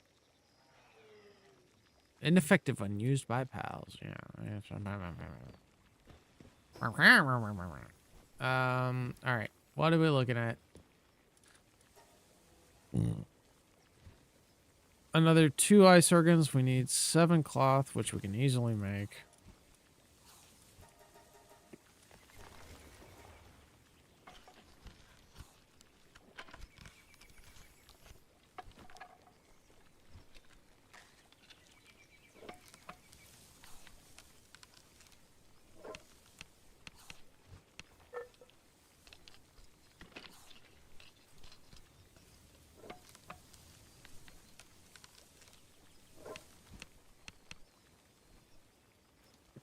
Then we just need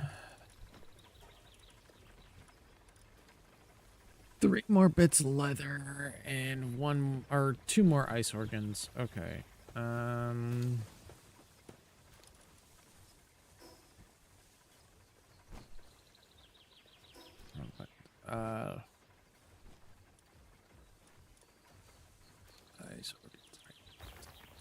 Eyes, organs, and leather.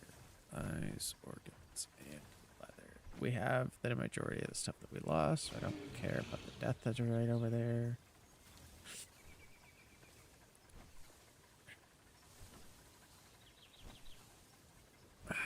I really want this Lylene knocked, but we definitely don't have the level to deal with her yet.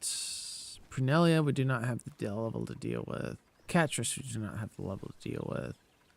Brick, potentially we could try. Talia, probably don't want to push it.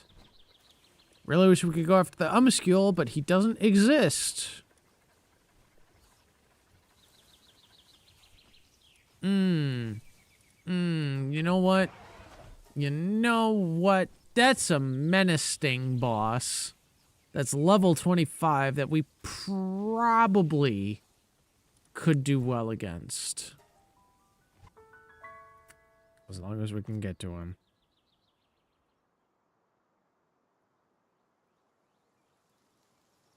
As long as we can freaking get to him.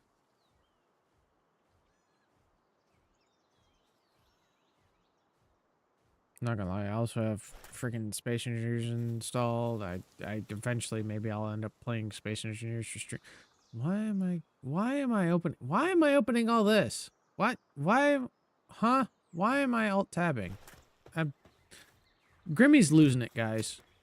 Grimmy is absolutely losing it. Not gonna lie, I'm absolutely losing it. It has been an evening. It's been a very strange evening as well.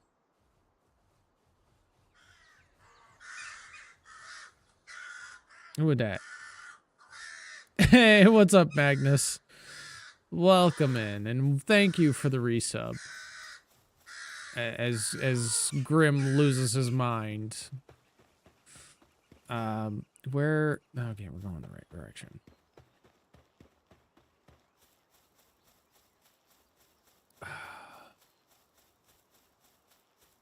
It has been a very, very interesting evening so far.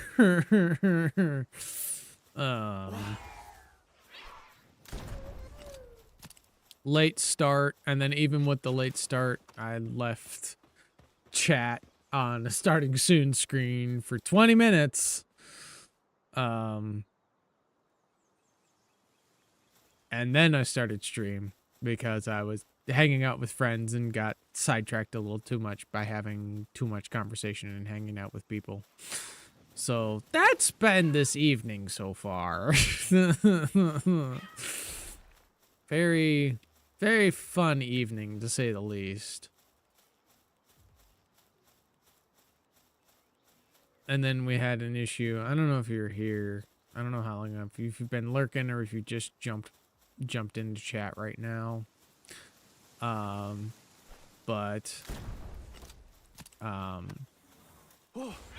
an issue where we had to deal with frickin' the pals not figuring out how to feed themselves and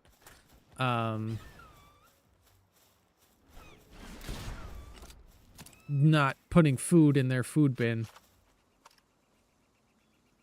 Oh. Well, I hope you feel better, Magnus. Stomach troubles, I completely understand. They're not very fun. I had some stomach troubles the other night during the Valheim stream. My stomach was not happy with me, and I had to go into the BRB section, or the BRB screen about 2-3 times. So I completely understand where you're coming from. So hopefully things get better and you can actually get some rest.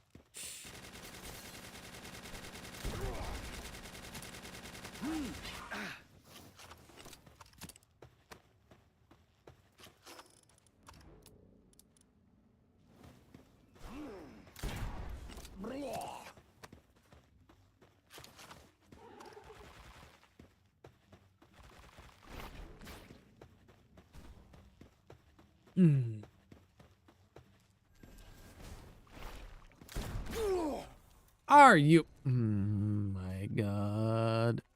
really? Was I really that low on health?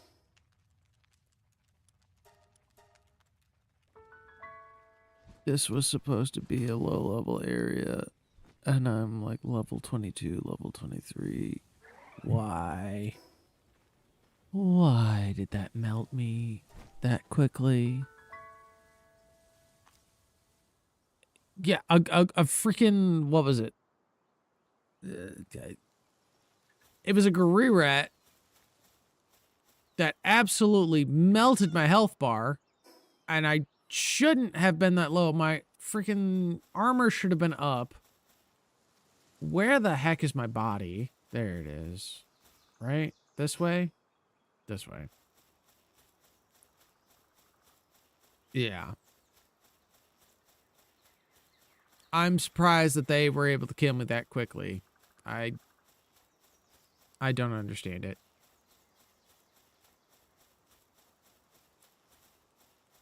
At this point, I'm just rambling about the good old days and just dying consistently. So that's all this stream's going to be, is dying consistently and dealing with base pals that don't seem to understand what they need to do to keep themselves alive, unstressed, and unstarving. Very, very strange happenstances, indeed. Like, I don't know. This is my second stream back on Pal World after my impromptu hiatus.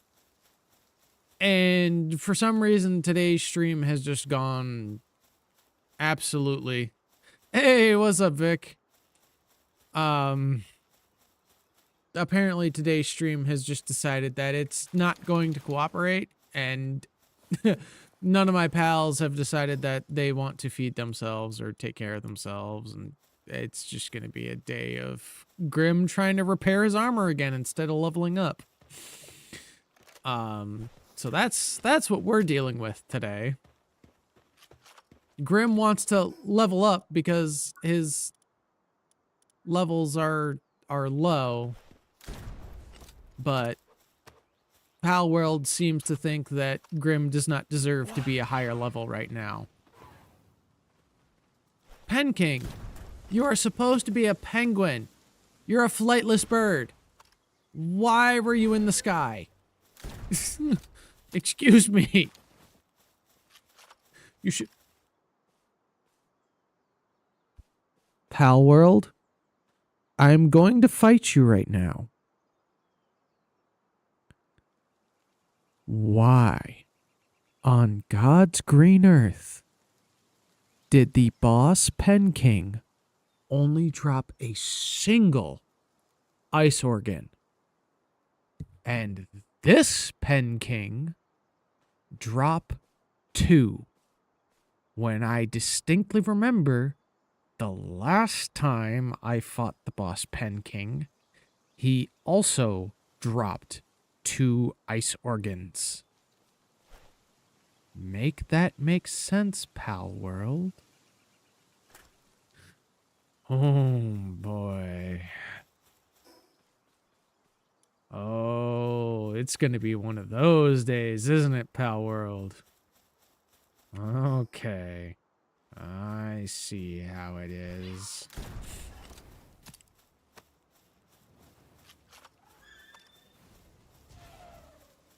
And the thing is, like, hold on, I'm gonna grab this leather and stuff. How much leather is it? Is that enough? Oh, that's right. I forgot. You drop hexalite quartz. That's nice.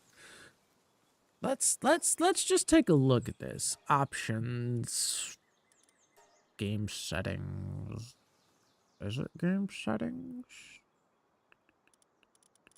Controller common. I don't remember where the difficulty setting, or is the difficulty settings in the world stuff?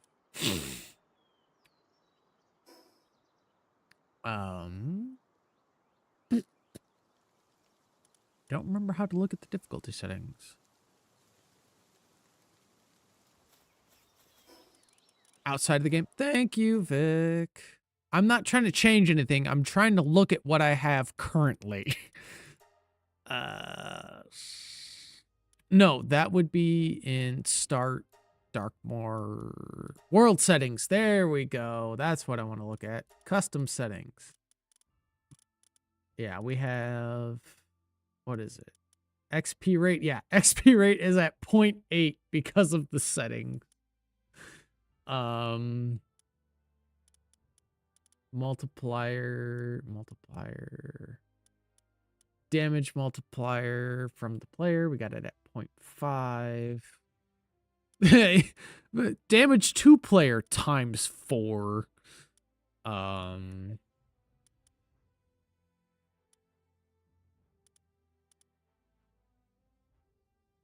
I don't see anything that would like. Oh yeah. Also, where was it? Further down, right? Random pal. Yeah, random pal mode. Okay.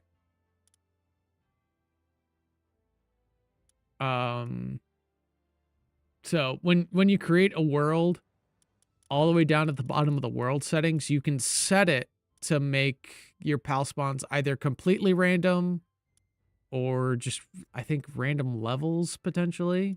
But yeah, no. So this is what I'm referring to the other day when I jumped into your stream of Pal World, Vic, is the built-in randomizer for Pal World. But yeah, no, we got some fun stuff that makes it a lot harder for us. We do less damage and enemies that attack us do more. I think the randomizer is a relatively recent addition within, like, I don't remember when it got added. Or it could have been there for a long time, but I'm not entirely sure. It feels like it's a new addition. All I've known is, like, you know, everything else. But then I was like, you know what? I was doing some research on Pal World, and I looked, I was like, oh, they have randomizer stuff. Also, my world is not wanting to load right now. It's on the loading screen. We'll give it a second. And we'll see. But yeah, no. So it's nice that they have a randomizer built into the game, so you don't have to, like, crush your world with a ton of mods that change everything. Which, I mean, randomizer mods are fun, but again, probably relatively resource intensive. Ugh. But yeah, so I was like, you know what? If I'm going to do Pal World stream, I'm going to do a randomizer stream.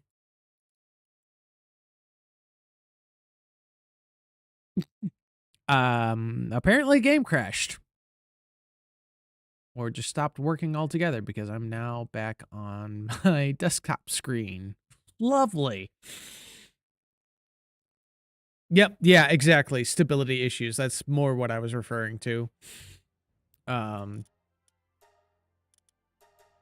I will say, I am running a couple of modded games right now. Well, I should say.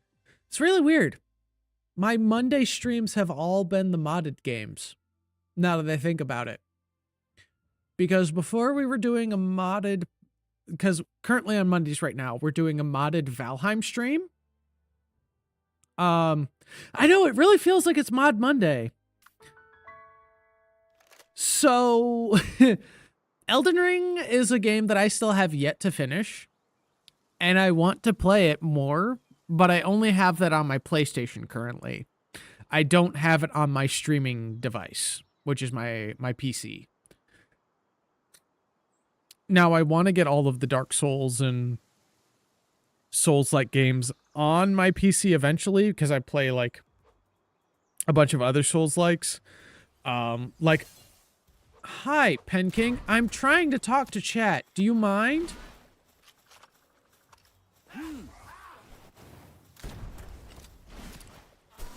There's two of you. Excuse me. Do you mind? Can I have a second? Well,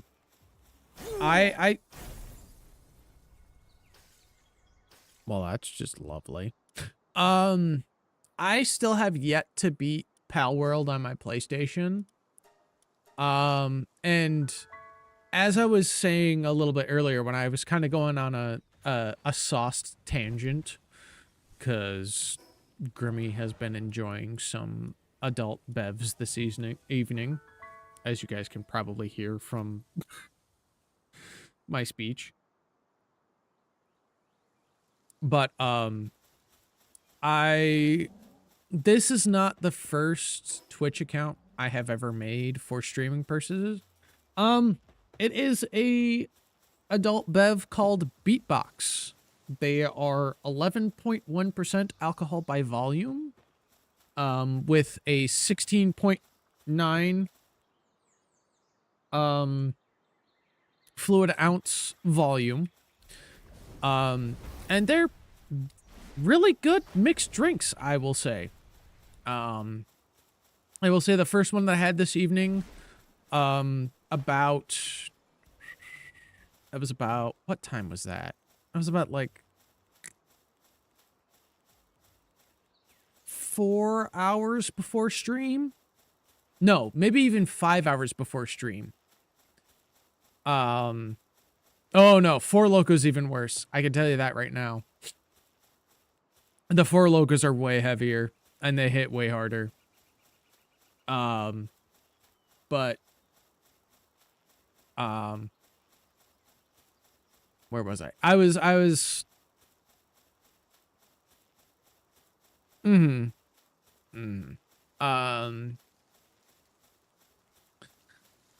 lost my train of thought. Give me a sec to to remember where I was. It has been an evening. To the point where I started stream late, and then even after I had started stream, I left chat on I left chat on the starting soon screen for about 20 minutes before actually beginning gameplay. What was I talking about?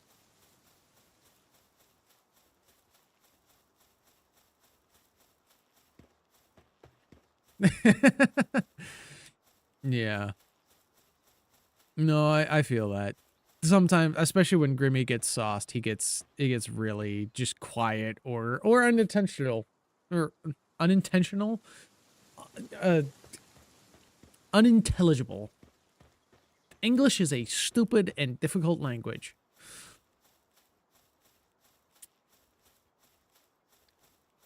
But where was I? Oh yeah, I was going off on tangents earlier, and I'm not gonna lie, I kind of forgot what I was gonna say.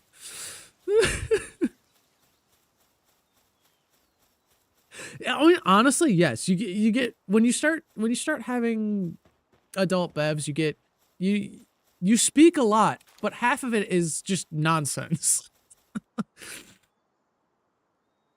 Hold on, let me Elden Ring. Oh, that's right. I was talking about my previous stream account before I started streaming as Grim the Tailor. Because this is not the first account I made as Twitch streaming. I was in the past, before I started streaming as myself as I am now. I was streaming under a different moniker, because at that point I was trying to put together a D&D group that we would be doing streams for. And we were still working out all the details while I was doing that. And I started streaming games like Assassin's Creed, Odyssey. I was streaming Fallout 4 with a challenge. Every time I died, I would take a spoonful of wasabi. Actually, my first stream account is the stream account that I beat Bloodborne on, which was the first Souls-like I ever beat at all. Like, I had been playing Dark Souls 3 before then, and like playing Bloodborne before then, but I had never beat either of them until I had beat them on stream.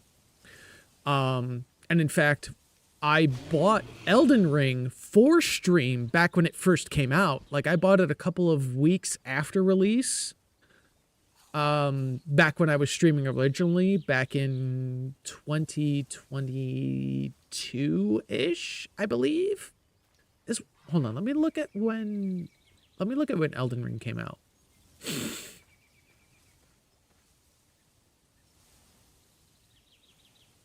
Yep, yeah, it was 2022, because that was in Feb. Oh no, that was like a couple months, because I didn't get it until towards the end of 2023, potentially.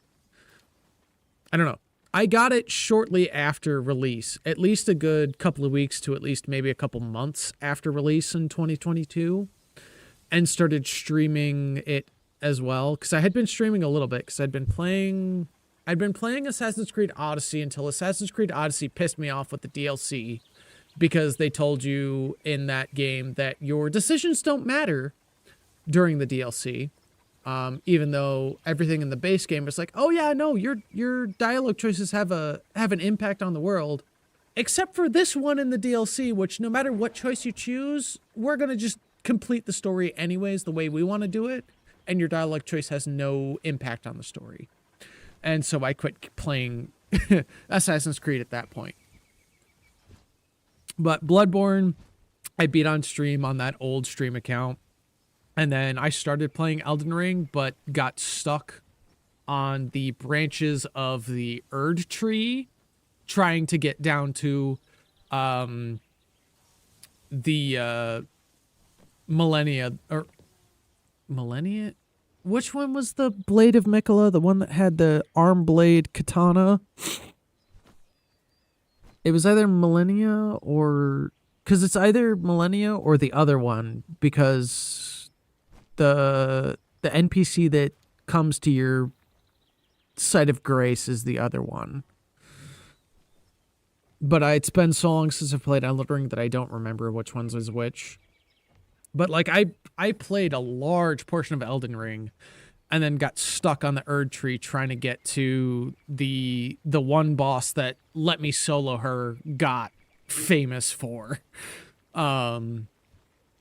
And that the branches of the Erd tree were just absolutely atrocious. I absolutely hated them, because there's not only the bubble blowers, but like 4 different types of bug enemy, and it's almost impossible, at least for me it was at that point, to just get through there because how enemy dense the branches of that tree were. So, and I think Elden Ring was the last game I ever really streamed on that account, and then I stopped streaming on that account and got my IRL job at the bookstore. And then about 2 years after that, I quit that job and started streaming on this Twitch account in January of 2024. So, been going strong, streaming on Twitch on this account for 2 years now, which is nice. I still have to do my Streamiversary event because I haven't done it yet, because I got locked out of desktop Twitch for a while because it wasn't sending me the notification to get the login code, like the verification code with the SMS. So didn't end up getting to my Streamiversary on the day it was supposed to be. I'm still trying to figure out if I want to do the event I was initially planning, because I've been experiencing weird lag issues with Monster Hunter World the last time I tried to play it. So that's still up in the air, because what I want to do, really, I shouldn't be lagging at all, because I don't want to do that during the Fatalis fight. And I shouldn't be lagging at all, because even when I was on my old machine, which was the Dinosaur, which was not a streaming or gaming computer, it ran Destiny 2 and Monster Hunter World perfectly fine. And this machine used to run Monster Hunter World perfectly fine as well. But recently it's run into a lag issue, and I don't understand why. So that's something I got to figure out still. And what's really funny is that I was getting a weird stutter and lag issue on Monster Hunter World. But and that's even when I'm not even streaming or recording or anything. I'm just playing just to play, just to test it out and make sure it works. But I've been playing Helldivers 2 for the last couple of days with some of my friends. And for some reason, I have no stutter or lag issues in that game whatsoever, despite it being a far more recent game than Monster Hunter World. So I'm slightly confused and slightly concerned.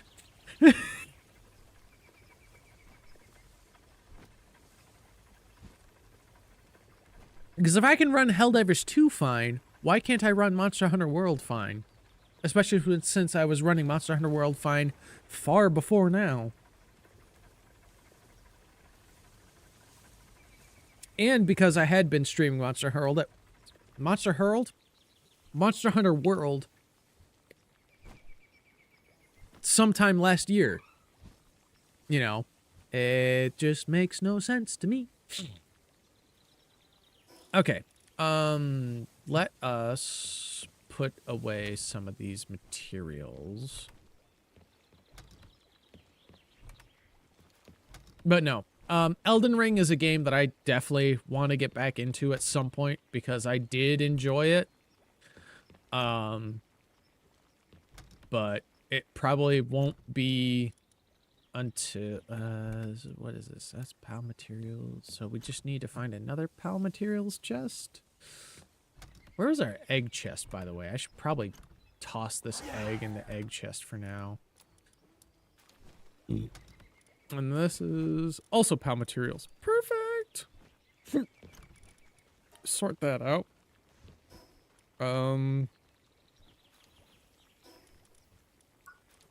Technology.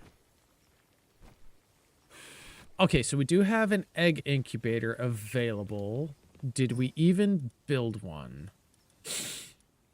Oh, cool. We can build a freaking tomato garden. Let's do that real quick. Also, when did this arrow get added in? Because this is something new. I don't remember. Well, then again, I didn't really build anything much in the last PAL World session.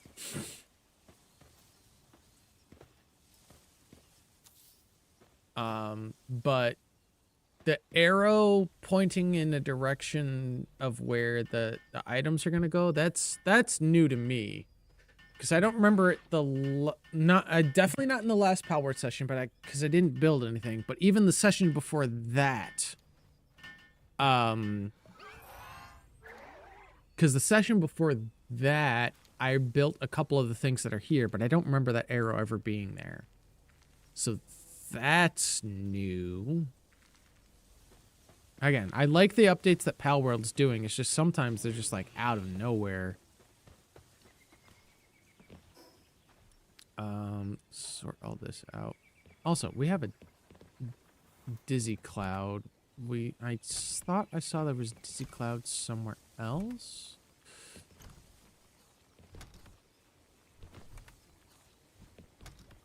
If not, I'll just dump it in another PAL materials. You know, I'll just dump it there for now. That'll work. But no, but yeah, like I was saying, I got stuck on the branches of the Erd tree in Elden Ring. And like I could have gone anywhere else, but at that point, I think I had found most of the places before really trying to finish out the main portion of the game. And I didn't really want to go for endgame at that point because I wanted all the katanas because I was doing a bleed build. So I wanted to get the Millennia katana.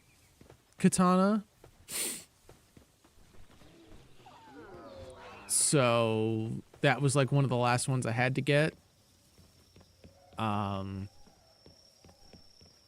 But the problem was I couldn't get to her boss fight at all because I couldn't progress past the branches of the Erd tree.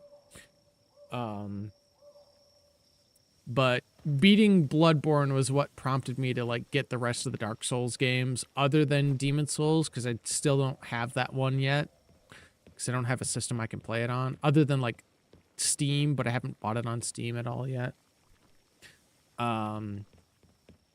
So, but yeah, Bloodborne was the first Souls game I ever beat that was made by FromSoft, I should say.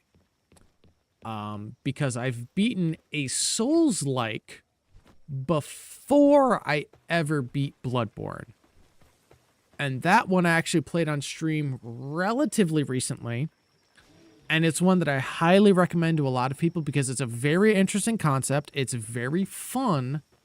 And it's far different from the, like, dark fantasy that you normally see. Because it's slightly modernized. And actually, it's more of a sci-fi-ish Souls-like. It's called The Surge. And I've played both The Surge 1, and after beating The Surge 1, I went on to play and beat The Surge 2. Which, I'll say, The Surge 2 is way longer, way more bloated than Surge 1. And, like, Surge 2 is great, but it's just too dense. There's too much going on in Surge 2. But despite that, there are some very fun boss fights and very fun encounters in Surge 2. And so if you really don't mind a very enemy and boss dense game, I would say definitely go play it and play the DLC, because the DLC was pretty interesting. But Surge 1, with all the DLC included, is a phenomenally well-built game. And it doesn't feel like it takes too long. It's very interesting. It's basically what I like to call Exo Souls, because you're a dude in an exosuit playing a Dark Souls-esque game, but you're in a factory that has been overtaken by a power surge that fried most of your coworkers' brains, and mechanical and security creatures and enemies that are attempting to stop you from progressing. It's really interesting. And in fact, I may end up playing Surge 1 again once I get the bingo board stuff figured out. I need to go back and work on getting the bingo sync stuff set up, because I've been having issues with trying to get it functional. So I have some work to do, especially since I promised one of my other Surge fan streamer friends that I was going to get a bingo board set up for him. And I told him it's going to take me a minute to try and figure out the issues I'm having with it, because Bingo Sync is not liking the JSON file I made. And I got to figure out what's wrong with the JSON file or format that I did that's stopping it from working correctly to parse into Bingo Sync. Yeah,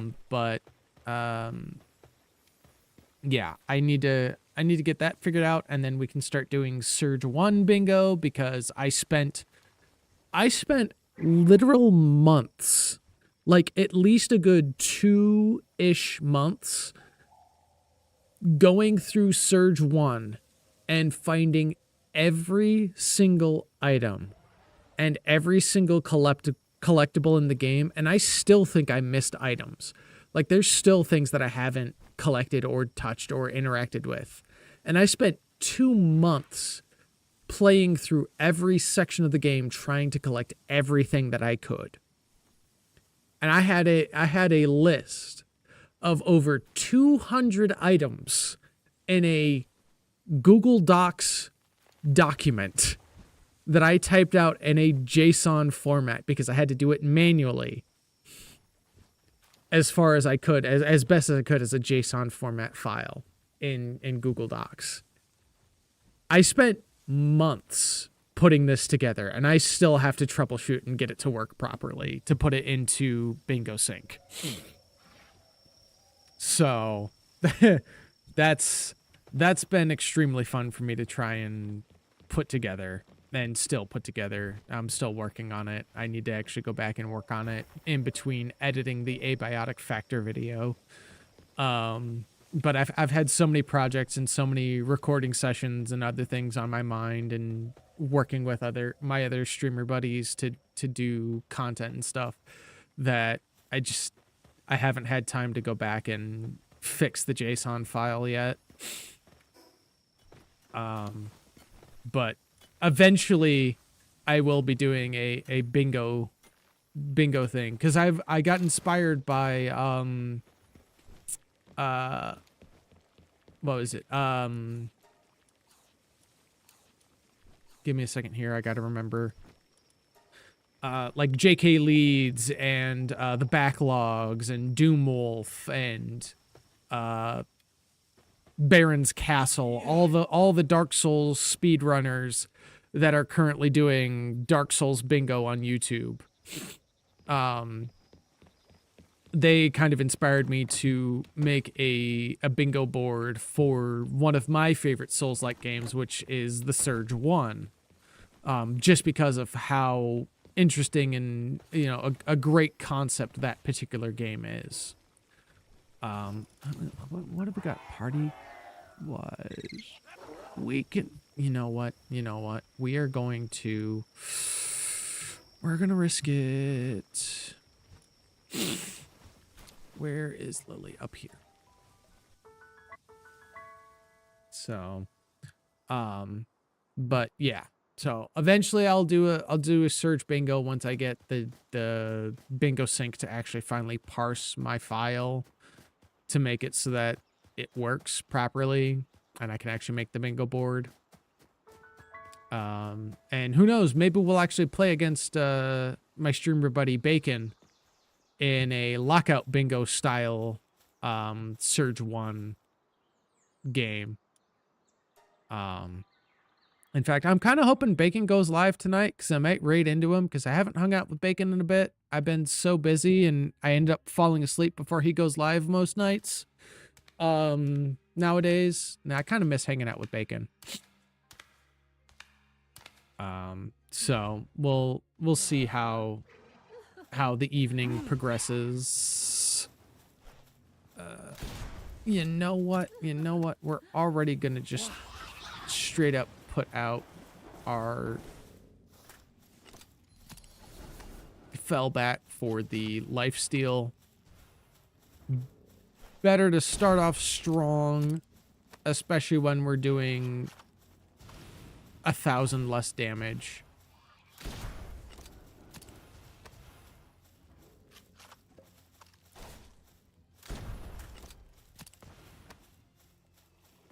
Like this really hurts. Our weapon is supposed to do 1,400 damage, but on our crits we're only getting almost 500, and then on everything else we're getting like 200.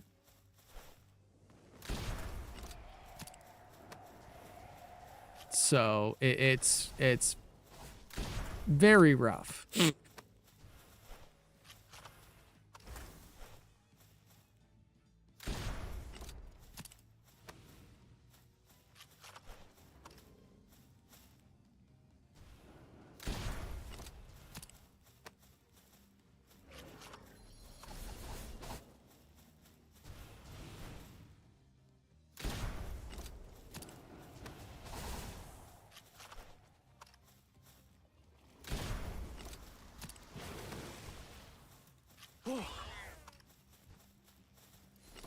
It's not the button I wanted to hit. I wanted to just get out of the way. Oh, that's lovely. We don't have any food.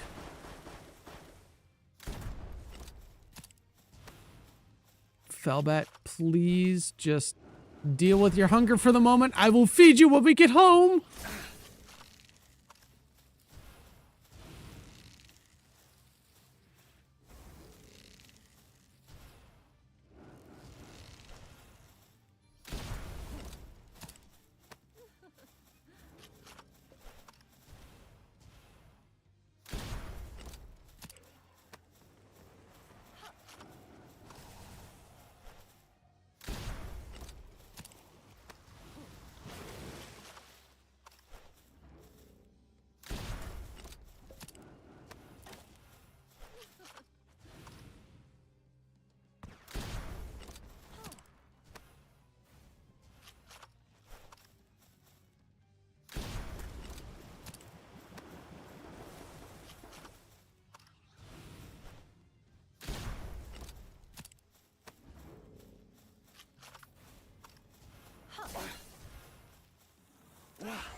Felbat, you're gonna have to go away for a second so you can heal.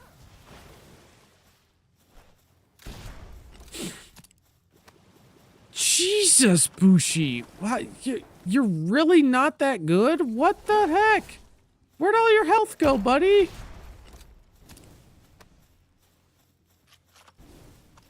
You took one hit from Lylene and fucking died, basically.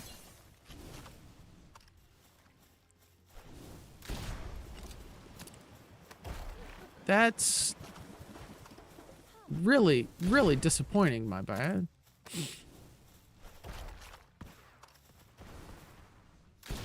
Also, Lylene, focus on the Prickster, please.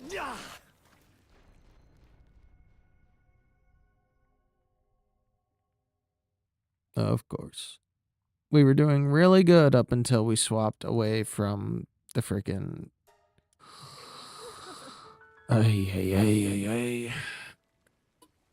Again, it really sucks because we've got less damage and they do like 4 times the damage to us. So this is the stalemate that we're at. It's difficult for us to level up and get more damage, but also we can't do, yeah, at least we can respawn. We're not doing a hardcore run. That is true. I don't envy you in your hardcore run, Vic. Like, I'll admit, I was doing a hardcore run of another game, and I have not gone back to that hardcore run of that game because I needed a hell of a break from that game because it was destroying my sanity. Because the amount of times I would be like, all right, cool, I have the weapon set that I want to use. Now I go and I make a little bit more progress and then die. I was like, oh, okay. Now I gotta kill this boss another 16 times. And then I can get the gear that I want. And then I can start making progression again. And then I make like one more boss worth of progression. And then I die. And it's just like, oh boy. Because the problem is I was running a modded version of Remnant from the Ashes. Using the Remnant from Hell mod. Because I was like, you know what? I've played Remnant from the Ashes already. I've beaten the whole game. I might as well try this Remnant from Hell mod and do it in hardcore. Oh, how wrong I was to think that it would be okay. Yeah. My biggest problem was continuously having to farm the overworld bosses that are roaming spawns made with the Remnant from Hell mod. And having to kill them 16 times every time I had to reset. So that I could get the gear set that I wanted to start with. And I was like, you know what? I don't want to keep doing this. I'm sure my viewers on TikTok and YouTube and Instagram don't want to keep seeing the same shorts of me having to continue farming this boss 16 times every time I have to reset. I'm going to take a break from Remnant from the Ashes on this modded playthrough that I'm doing, and I'm going to go play something else. So at that point, that's when we started playing Mad Max. And we beat the entirety of Mad Max. Other than the specific portions where you have to use armor on Max, we beat the entire game without armor. Other than like the certain quests, mainly the give me 1 second to remember what the quest is. It was the Big Chief quest. It's the one where you do the actual like death race stuff against I'm gonna call him Leatherface because I can't remember what his name is right now.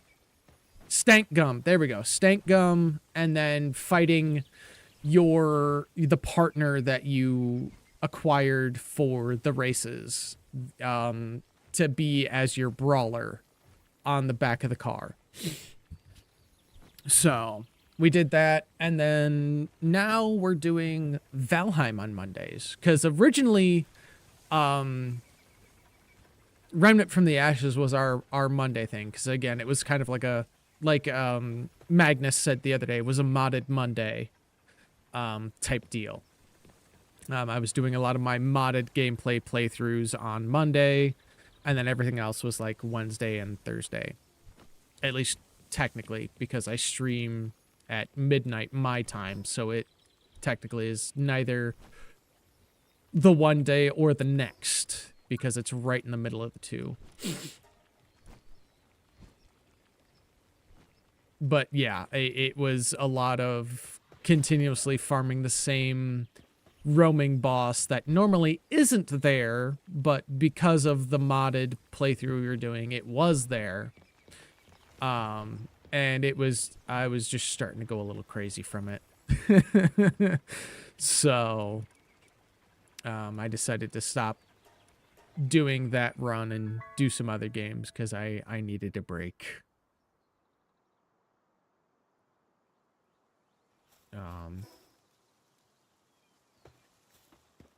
But I will say Remnant from the Ashes is one of my favorite Souls-like games. Because again, just like The Surge, is a very interesting take on Souls-like games. It's literally gun Souls. You don't have... I mean, yes, you do have your melee weapons and stuff that you can utilize and do stuff with. But 9 times out of 10, your build is going to consist of some sort of ranged weapon.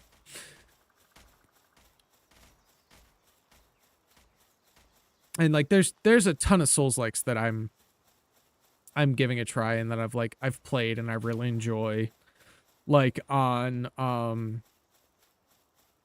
Fridays now we're playing Hell Is Us, which is another kind of Souls-like game.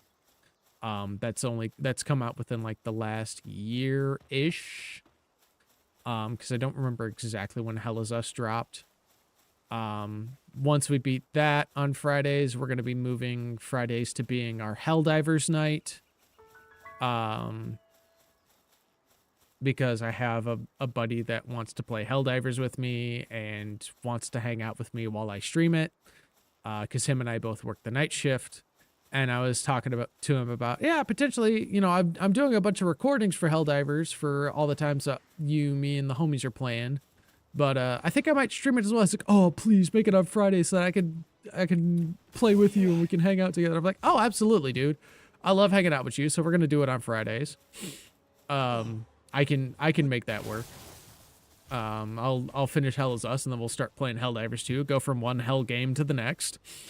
You know, I've got another Souls-like game that I've picked up recently when I bought Helldivers 2 as well, Thymesia, which is a kind of like a horror where you play as almost like a plague doctor-like character, just from the imaging that I've seen, and I'm excited to play that one. I've got a couple of survival games that I'll probably play on stream. I even bought the original Helldivers, so I'll probably end up playing that on stream one of these days. So again, I've got a bunch of games that I've picked up recently that I'm gonna play for stream.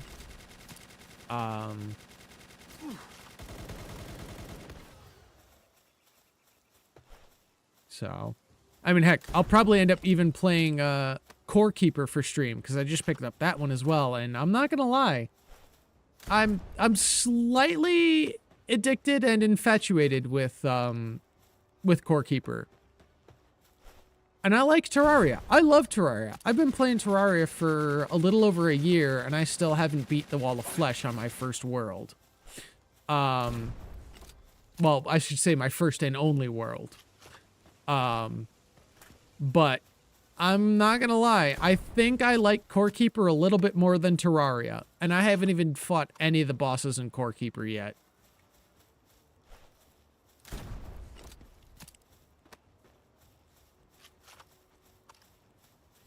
But Core Keeper is just, it's so adorable and cool, and the fact that you've got you know, you've got different things like magic and cooking and mining, sprinting, different little skills that you have an upgrade tree for. it changes the whole game, and it makes it extra. I'm sorry, did Felbat fucking die? Well, not die, but like go into a faint state. I thought he had more health than that after the thing. Yeah, the KO'd, basically. I thought he had more health when I swapped him out for the other pal. Because I remember seeing him with a lot more health earlier.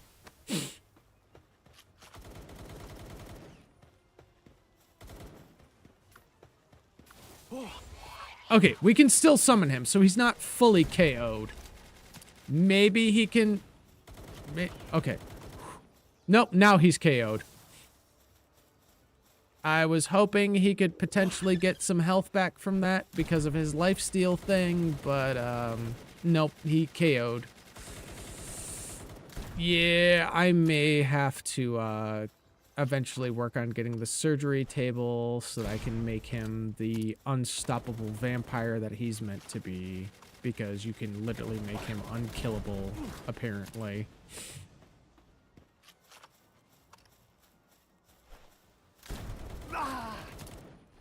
And there we go, we're dead. Lovely. This is... we're gonna have a lot of deaths for the shorts that I'm gonna post on... Give me a second to remember which day I post my Palworld stuff on. I think it's Saturdays. Right, because today's Wednesday, so tomorrow's gonna be the Valheim stuff that gets posted. So yeah, Saturday is when I post my Palworld stuff on YouTube and Instagram and TikTok. Yeah, there was a lot going on there, especially with it being on a randomizer, so it's not as clean as most places would be. Where did I... North. There we go.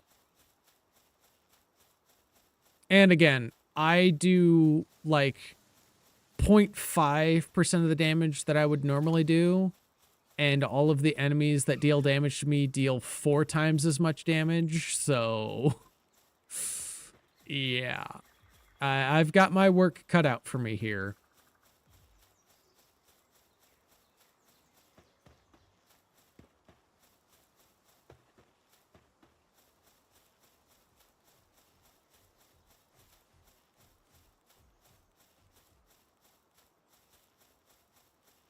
Not to mention, I'm also like a week or 2 behind on progress for Palworld because I did have that impromptu hiatus when I got locked out of desktop Twitch. So, because I freaking had to refresh my browser and kill my freaking history so that I could actually log back into TikTok on my desktop so I could post my shorts. And that just freaking broke everything, apparently. So, but hopefully from here on out, we won't get locked out of desktop anymore because I've got some authenticator stuff set up, so I don't have to worry about that anymore. Which is nice because it was really weird not streaming for like a week and a half to 2 weeks. But it also wasn't a bad thing because, again, I was already on my winter break to do my vacay and stuff. And I also used that time to start recording and editing my first, like, long-form video for the YouTube and stuff.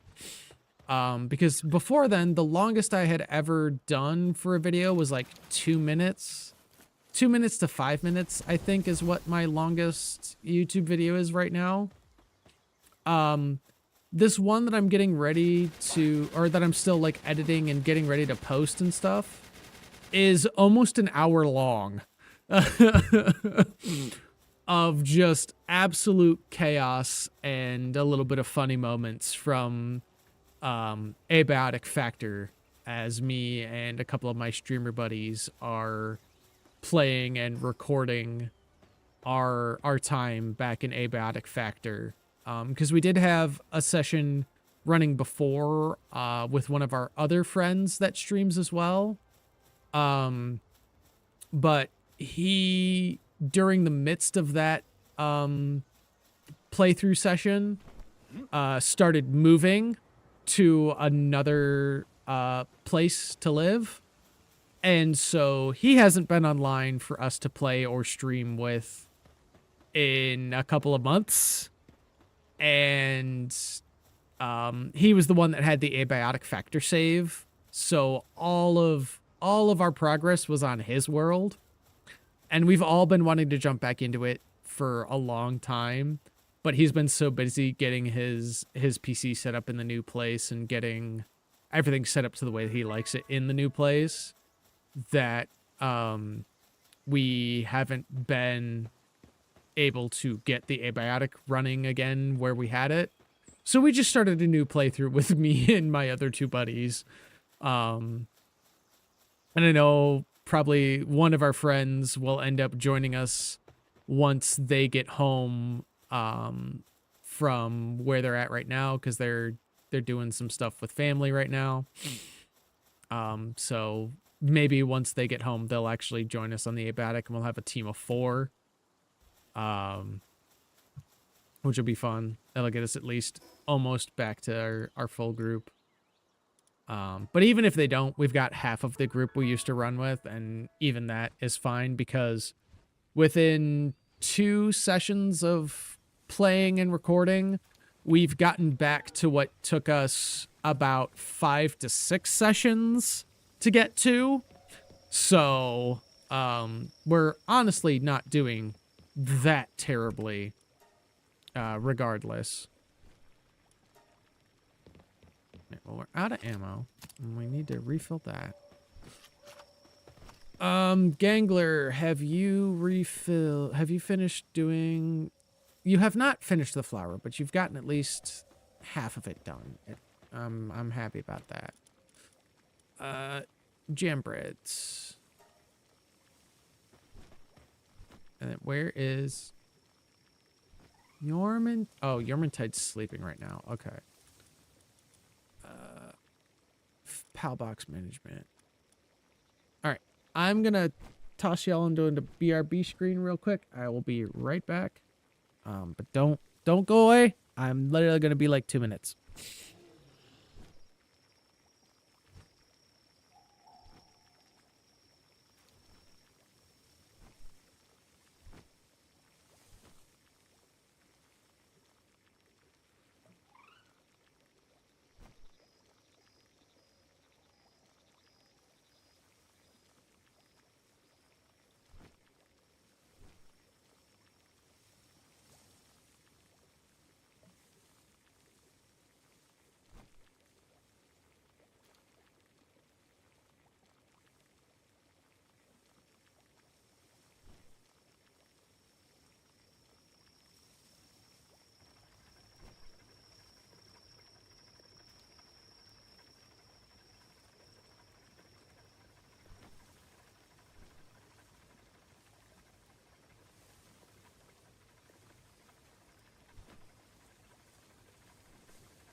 Oh, okay. I'm back.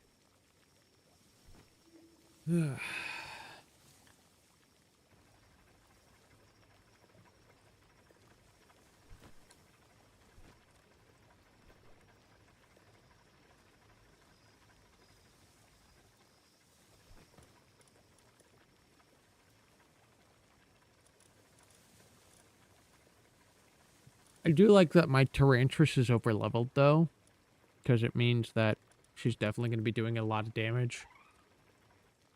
Even if she is a little nerfed by the fact that she gained a lot of XP far faster than I did. Because, like, technically, what level is Tyrantrum right now? Okay, so she's only been... which isn't terrible.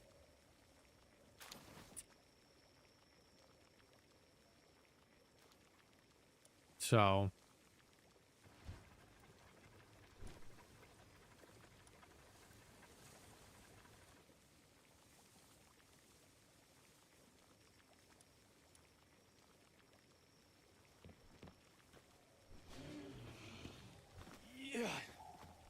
Oh, really?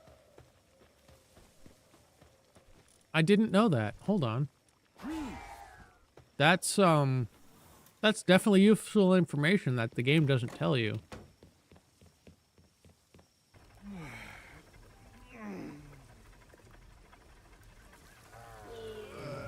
Oh, Vic, you are a lifesaver, my guy. Thank you so much.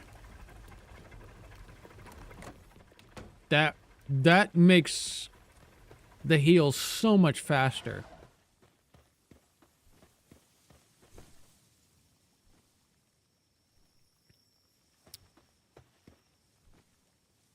Oh.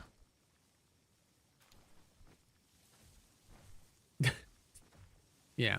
I've played this game for 127 hours, and I never even attempted to even think about sleeping with a injured pal or like a KO'd pal in my party.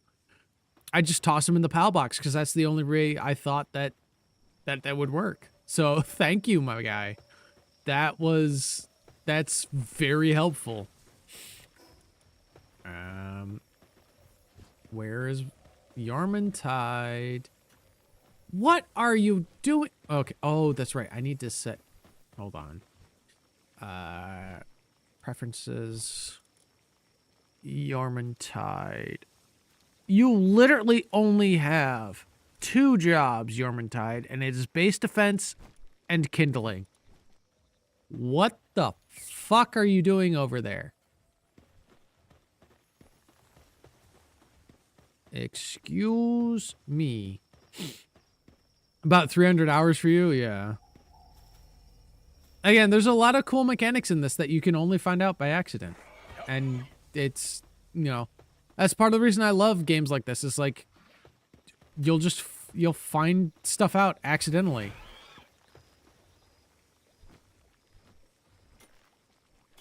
Yup. Alright, we're gonna do it this way then. Fixed work assignments. Is this the only way we're gonna freaking get you to do this shit? Oh, but we can only fix you to 1. Alright, well, we'll fix you to the freaking cooking pot for now. Get over here and get to work. There you go. Your one job is to freaking cook stuff because you're tier 4. So cook things, Yarmantide.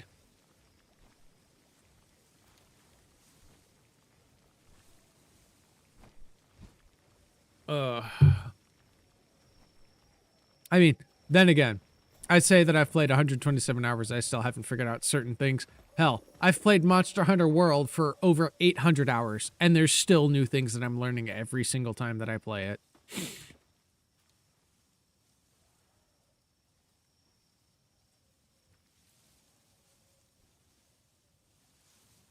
And Monster Hunter is like one of my favorite game series.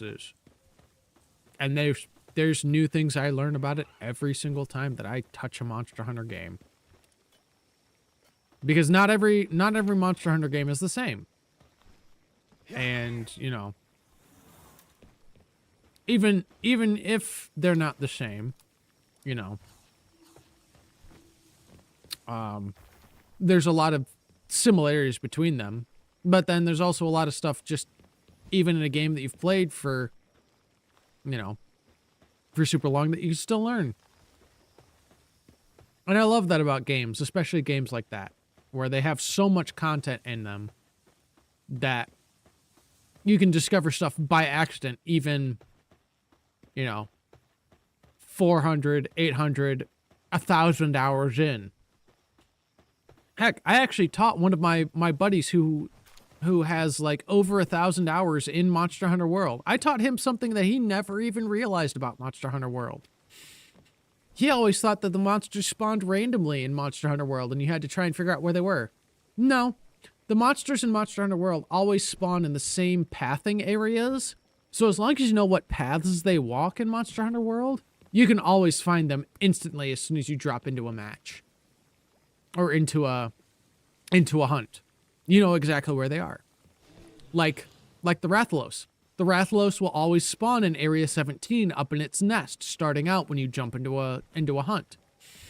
Or the Great Jagras.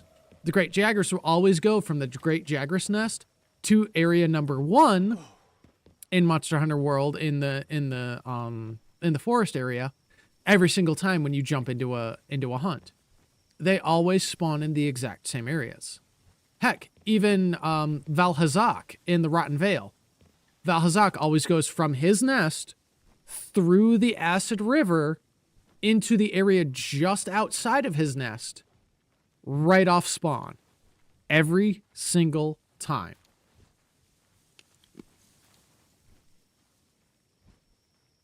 And I know this because I spent so much time hunting things like the Great Jagras and the Rathalos and Valhazak. It's like, all right, cool. So they always spawn in the exact same areas when you're hunting for this specific type of monster. It was really nice. But my buddy who has 1,000 hours always thought they spawned randomly. No. That's not the case. They have a specific thing. It's like you're hunting a creature. You're learning to know its paths specifically. And that's the nice thing about earlier Monster Hunter games, is you actually had to hunt the monsters and learn the paths that it walked and go off of memory of, oh, it's going to be here every single time so we can get there faster.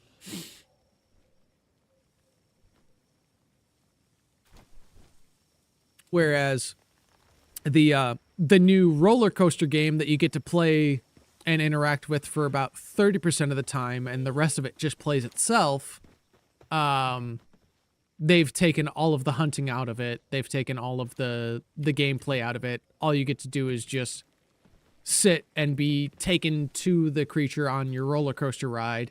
And then you get to like press 4 buttons, even if you're half asleep. And then boom, hunt's over, you win the fight.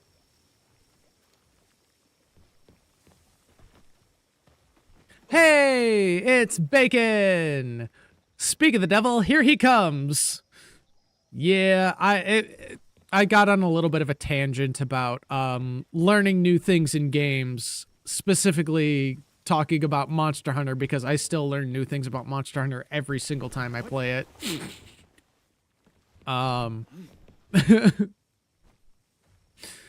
I know, and that's part of the argument I make against Monster Hunter Wilds, is because I watched that stream and watched you half asleep beat the shit out of a monster wielding a bow gun and no armor. So, like, you're part of my argument against playing Monster Hunter Wilds and even purchasing Monster Hunter Wilds is the fact that you beat monsters in low rank with no armor while half asleep, which should not be physically possible in a Monster Hunter game. Oh. But no, I've been going on a sauced tangent because I'm 3 adult bevs in this evening, so it's also been a very interesting stream because I've literally had my ass handed to me far more times than I can count at this point, and we've only achieved 1 level up so far. Part of that is because it's rough out here in Randomizer Pal World, but also we're playing on a difficulty that makes it so every enemy does 4 times as much damage to us, and we do 0.5 as much damage to them. So It's been fun.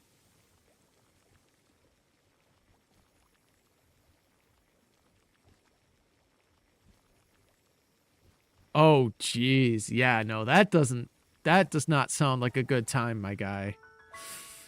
Oof. I'm not gonna lie, I feel bad having missed a bunch of your streams recently, but I've been so exhausted the last couple of nights after editing all day and then streaming and doing other stuff. And I'm just like, oh, Bacon's going live, but I'm also falling asleep, so good night. And I just die in my bed. Or I say my bed, I mean my coffin. So, that, and I haven't had the wherewithal to try and fix the JSON file, so I'm still working on the bingo board, which we were talking about the bingo board earlier, before you hopped in here. Because we were talking about Dark Souls games and stuff. And of course I brought up the Surge because, like you, I am a huge fan and a huge advocate for people to play the Surge because it's phenomenal. It's, as far as Dark Souls concept games go, it's got the most interesting concept of a Dark Souls game. Or at least a Souls-like game, I should say. I love it so much. Exo Souls. You can't go wrong with Exo Souls. Now again, the combat is far more polished in Surge 2, but Surge 1 is just, it's perfect the way it is, even with its unpolished combat, because it's not bloated, unlike Surge 2.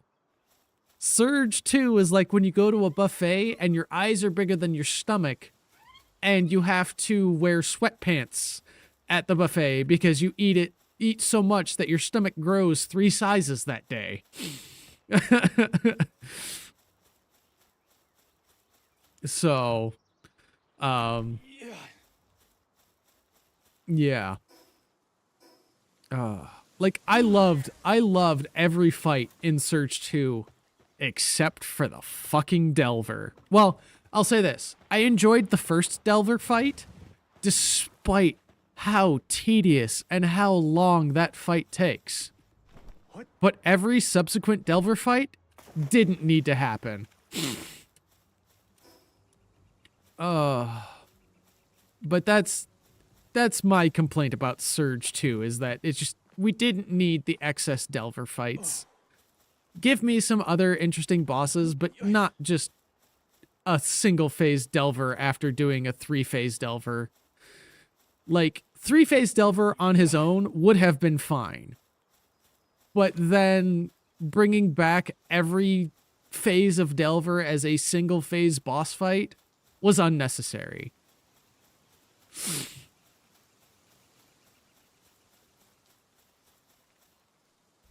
Like, Delver's cool, but you overuse Delver a lot in that game. And here's the thing, is I know people, there's a couple of people that have, like, seen my content and have, like, talked about Surge and potentially maybe a third Surge game. And I'll say this, keep all of the combat polish from Surge 3, but from Surge 2, but make it the size of Surge 1. Don't overbloat it like you did with Surge 2. Because Surge 2 had way too much enemy density. Exactly! Like, the amount of times you fight him, it makes him lose it. Yeah. It loses the meaning of that fight. Because you fight him so much that it's pointless. You burn your players out so much because they don't want to fight him anymore.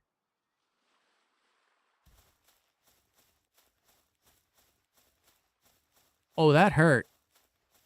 We almost died. That's fun. I need to find my way up there now. Did I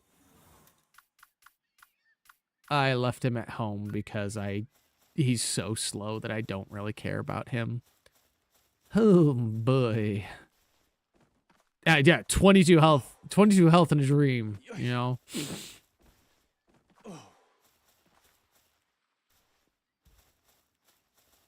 Yeah, I'm lucky that it wasn't any lower than that. What? What? No. I will have to say, I think one of my favorite fights from Surge 2 would...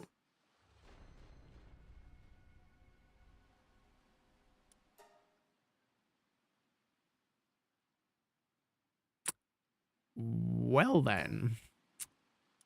Let's stop taking risks and bring back our Nightwing so that we can actually get to areas without having to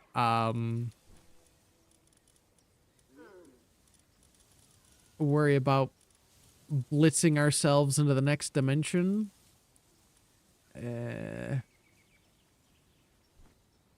Where's my Nightwing? Am I just not seeing him? He should be here. Unless he was one of the pals we dropped.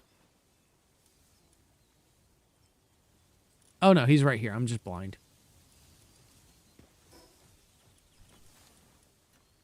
Where did we die? We died over here. So, closest spot is here.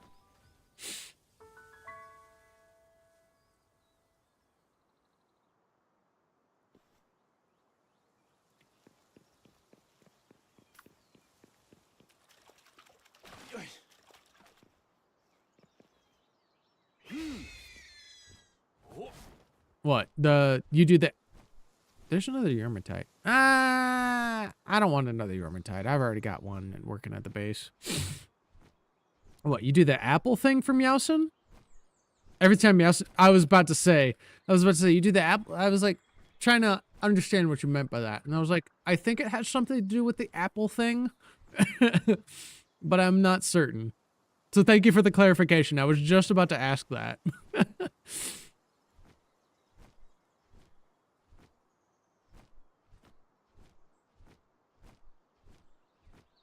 I mean, hey, if it's a thing, it's a thing.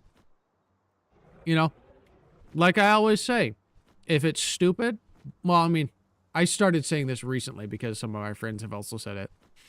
But if it's stupid, but it works, then it's not stupid.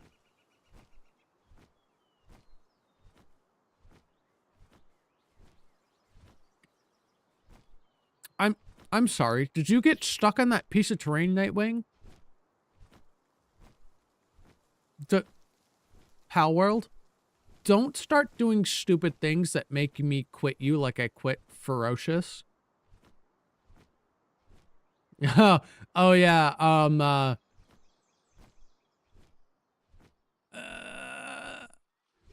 you might have to remind me of the nickname because I barely remember it. It's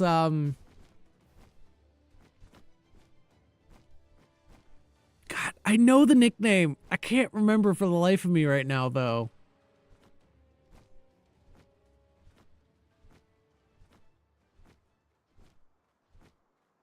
Again, this is why I miss this is why I miss coming into your stream so much, is because I get to hear all of the lore drops and all of the bullshit about freaking stupid Manager McGee.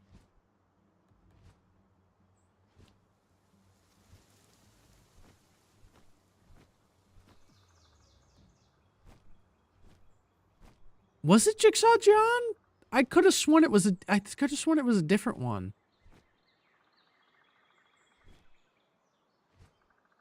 Unless the nickname changed recently. But I could have sworn that his nickname was different.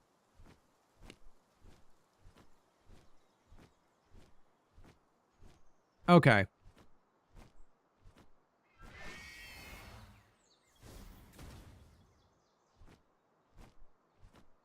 Then again, half the time that I'm in stream, I'm also multitasking, working on other projects. So sometimes the information just kind of like, I intake the information, but then I'm so focused on other projects at the time that it kind of just goes. So, which 90% of the time that project has been the Surge bingo.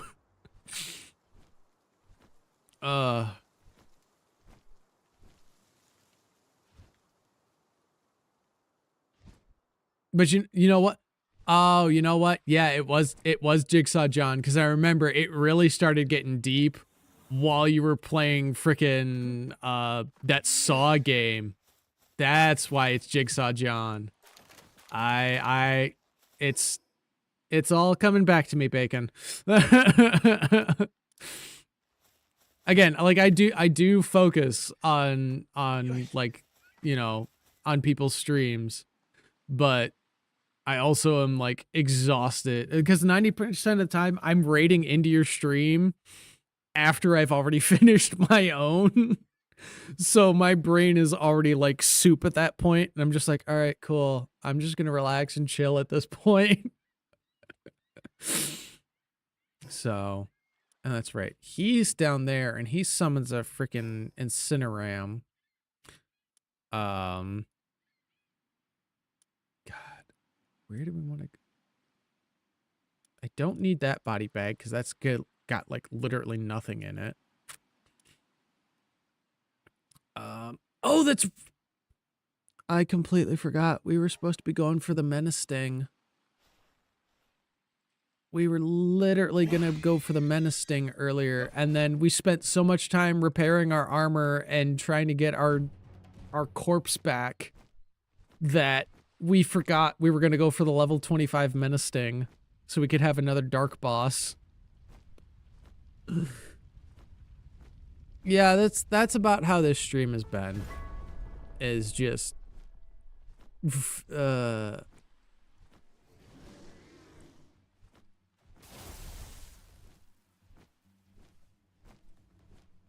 shit talking Monster Hunter lost the plot. Talking about Surge lost the plot. Talking about Dark Souls anything lost the plot. Grimm's been drinking adult bevs completely loses the plot.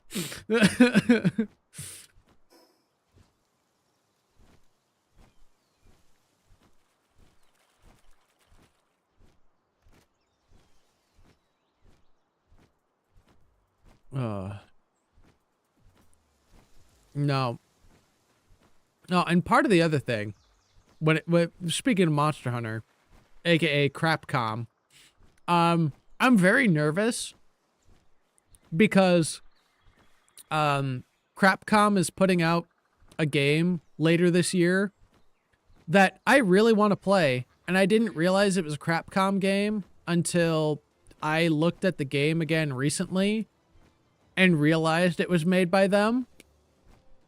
But Pragmata comes out this year, and it's one that I've had my eye on for a while now.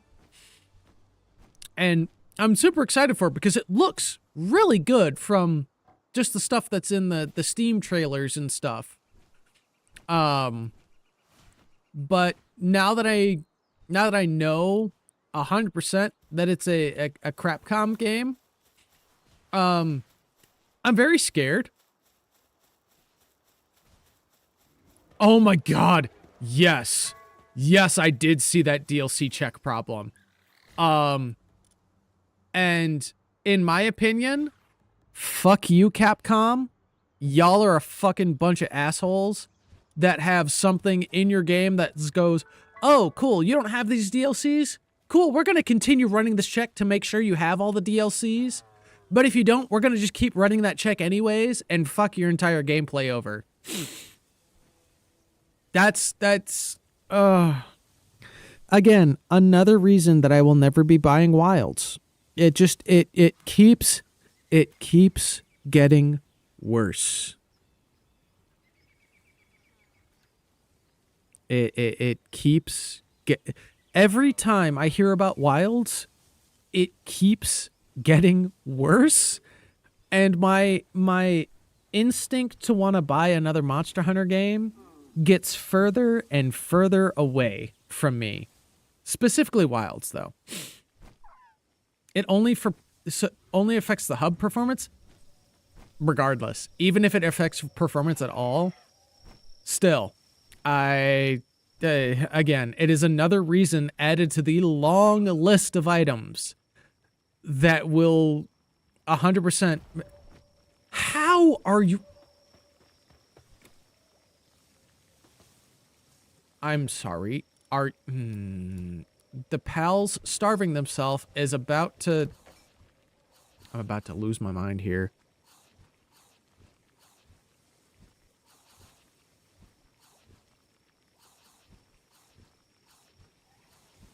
Guys, how have you failed to put food in your food box? Like, I'll have items in that chest over there, but then you'll put the same type of item, not in that chest, but in the chest way over there. But when it comes to the food items, if there's an item in here, or an item in here, or they're both food items, so they're supposed to go here and here, you won't put them in here, but you'll put them in here. Oh, wait. That's why. It's my fault. I forgot. I changed the chest settings from ingredients to just food, which means all of the ingredients are going in here. And since all of the stuff that comes from the farms is ingredients, it goes. This is what happens when you take a 2-week break unintentionally because you were only going to take like a 3-day break from streaming, and then you get locked out of Twitch because the Twitch verification code won't send to your phone number. And so you have to work with Twitch support to get back into your Twitch account on yeah.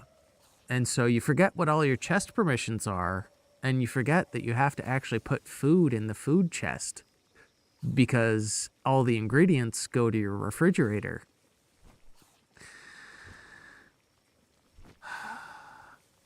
I should have just called this stream I Forgot Where I Was Part 2.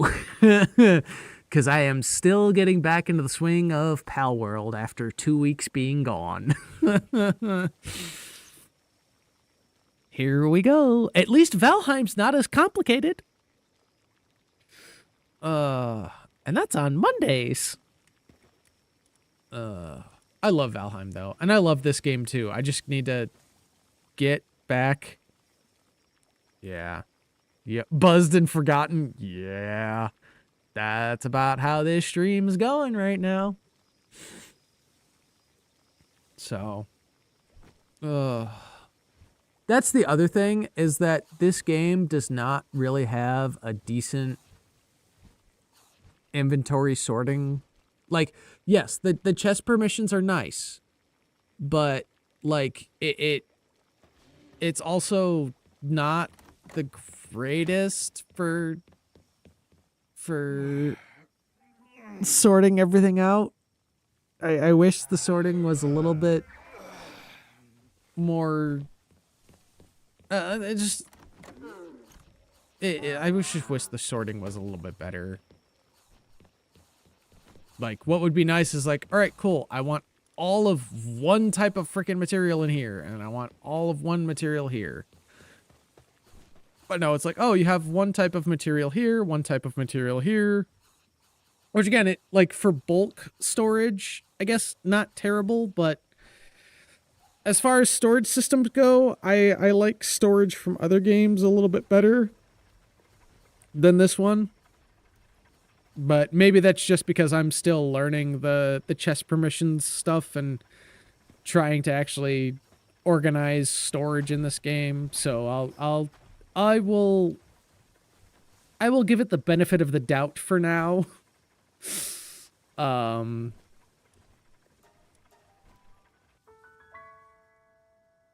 But I know I myself am not the biggest fan of the storage organization here, and I wish it was a little different. And I know a couple of my friends who have played Palworld also don't really enjoy the storage organization in the form that it is.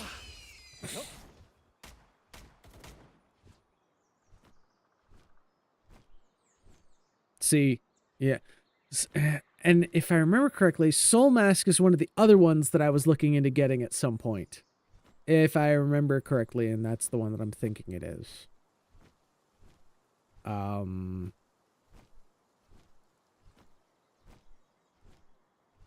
Yeah, this is... it's been a minute since I played it as well, because again, the last time that I played Palworld before now was just before Sakurajima came out, and then I played a little bit of the Sakurajima update. And then I didn't start playing it again until sometime after Faybreak. Which is, again, as of now, when I started streaming it again. So, it's been a hot minute for me since I've really spent any extended time in this game. And I think the only reason I really came back to this game was because of the Terraria update that had when I found out they had the Terraria thing. But I didn't find out about the Terraria update until I think after Fabric had already come out, potentially. Maybe. I don't quite remember. Also, I went to the complete wrong area. We're going to place a marker right over here. Yeah. And of course we can't see the marker because we're too far away.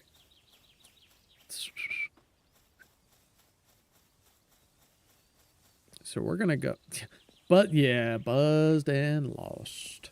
Buzzed and lost. Lost in a river of pals.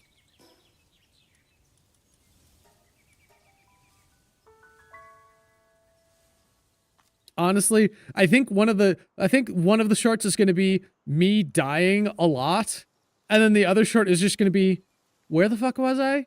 What was I doing? Oh, we need to go over here. Oh wait, I was supposed to go do this thing. Oh, it has been an evening. Let me tell you that. And I think part of it is because I spent like an extra hour and a half after playing Helldivers 2 with one of my friends, just sitting in a Discord channel and just talking for an hour and a half about things. And we just sat there for like an hour and a half longer than we were supposed to because my buddy's like, oh yeah, it's this time. I need to go to bed. And then we sat there and continued talking and talking. And then all of a sudden it's like, oh yeah, I'm now 2 minutes late to stream and we're still in this Discord channel talking. You should probably get to bed, buddy. So that's how my night's been. In fact, hold on, I'm gonna open up Discord again. Because if he's... Oh no, I think my other buddy went to bed. Because after I got out of the channel with my one buddy who stayed up for an hour and a half longer than he was supposed to, I went to another Discord chat because I was going to talk to one of my other friends before starting stream. I was like, well, hey buddy, I'm here now, but I'm only going to be here for the next 10 to 15 minutes. Because I need to get ready for stream, but I'll hang out with you while I'm making my tea and my water. 30 minutes later, and having had chat sit in starting soon for 20 minutes after the start of stream. Oh, it's been a minute. All right, cool. I'm gonna go start stream now. I'll hit you up later and we'll go play Space Engineers and other things on another day. Oh hell yeah. I love it. I love it. I love it, Bacon.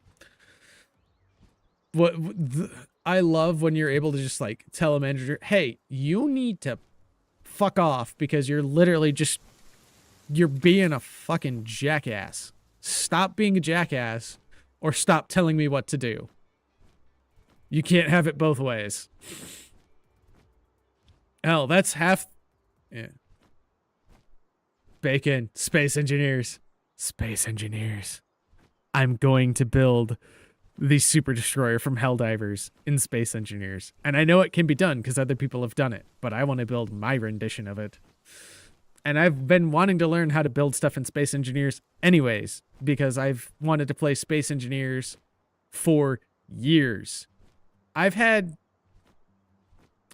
Space Engineers in my Steam library since 2018, but was not able to play it up until about 2 years ago because of the fact that the computer that I had would not run Space Engineers because it was not compatible with Apple products.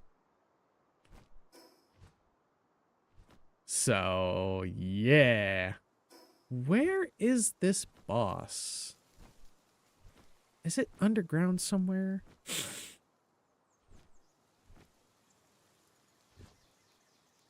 What do you need to explain about Space Engineers? Has it been a problem for you? Have you spent way too long in Space Engineers and didn't have a good schedule of not being stuck in Space Engineers? Or is it something else?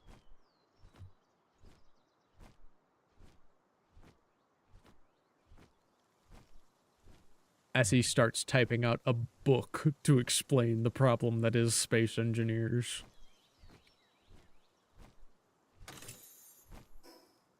Where is this boss?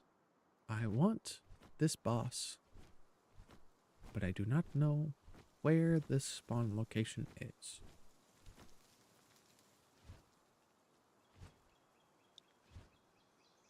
Okay, played Space Engineers a couple of years ago, roommates at the time. Started in space, I'm like, fuck it. So I went to the planet that had a moon, crashed on the moon, jetpacked the motherfucking self to the planet, finished Mars, built a nice factory. Where's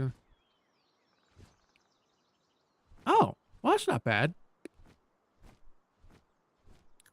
Unless, after putting all of that effort, either you guys just stopped playing the game because the group fell apart, because again, that's what happens when you're playing games. One of my roommates decided to want to join me. Or that something happens in the world and it breaks everything you spent so long working on. Yep. It was going to be either the group falls apart, something breaks after you spent so long doing it, or yeah. Working oh, right.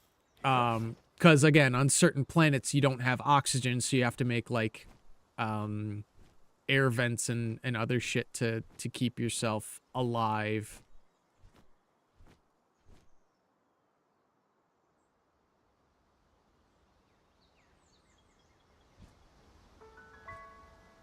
Yeah, going from nothing to having actual working air, and then you know what? This is where the boss is. He's down here.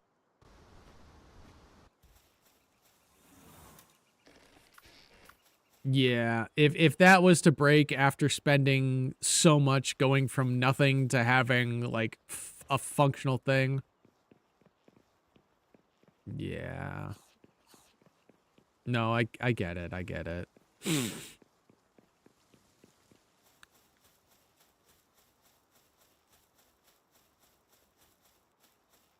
It's extremely understandable as to why you would be having some animosity towards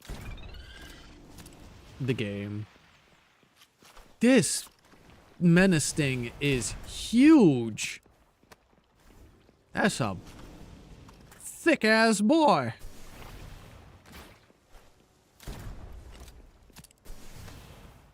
What's my best sphere? The Gigaspheres? Okay. So I need to get him pretty low then. but having another boss on the team would be very nice.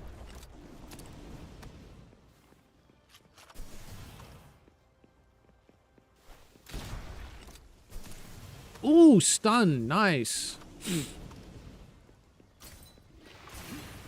I will say this, I do understand that struggle, even if not by my own devices in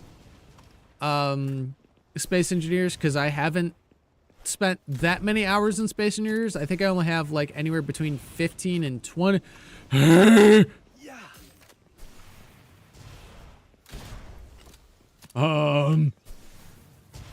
Hey, Tyrantris, we're gonna back up for a bit. That's a rock. I need to. He's chasing. Ooh. Okay, we're just gonna back up for a minute and let our health regain. Cause we're mostly safe back here. Oh no, we're not. He's still coming. Oh Lord, he coming.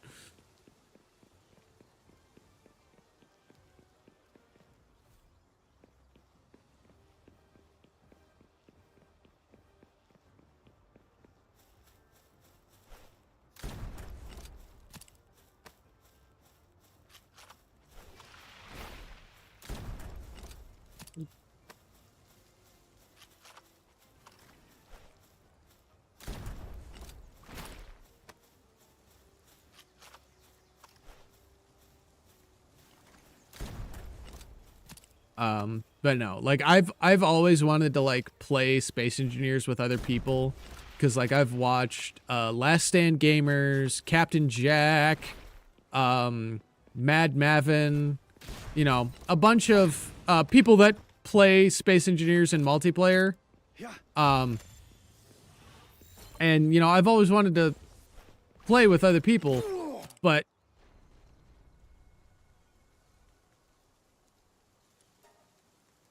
I think we're just gonna get our gear back, and I think we're probably just gonna call it for the evening at that point.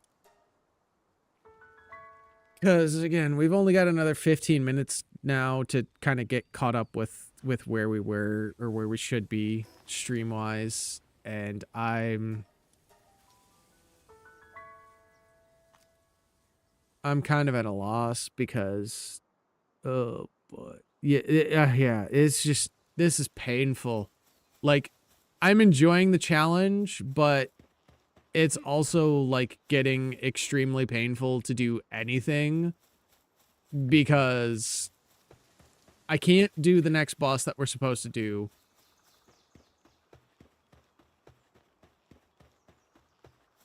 Yeah, exactly. I will say, we're doing much better in this than we were in the hardcore Remnant from the Ashes. So any progress that I've made today, I'm happy about. But the issue is that we're literally only getting one level per stream, if that.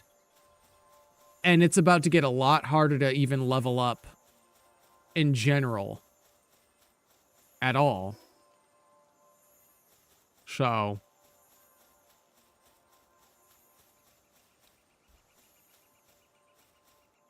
well, if you do a Remnant hardcore, don't do it modded. Do not do it modded, especially with no. See, you know, I could do that, but then I don't want to be the, you know, oh yeah, cool, you know, hey guys, this is the end of my Minecraft stream for today. You know, I'll see you guys next time. And then next time it's like, oh cool, I've like gotten 60 stacks of 64 of all of these freaking materials, and now we're gonna do all this. It's like, nope, I'm good. I want my content to be as authentic as possible. But like, the only game I would have done that for was Remnant for the Ashes with the hardcore runs. But even then I really didn't want to, because I wanted every attempt of the run to be authentic. So yeah, I'll consider it, but like the only time I play Pal World now is just for stream, and like 90% of the games I play for stream, I don't touch when I'm offline. I play other games when I'm offline, and I do recordings for those games. Like Incursion Red River, Helldivers 2, Abiotic Factor. I think the only one that I haven't been recording for offline, just because I've been kind of trying to enjoy the game and just kind of like run around and mess around and just enjoy my time, is Core Keeper. But the other reason I haven't been recording for Core Keeper is because I plan on streaming Core Keeper eventually after I beat one of these survival games that I'm currently working on.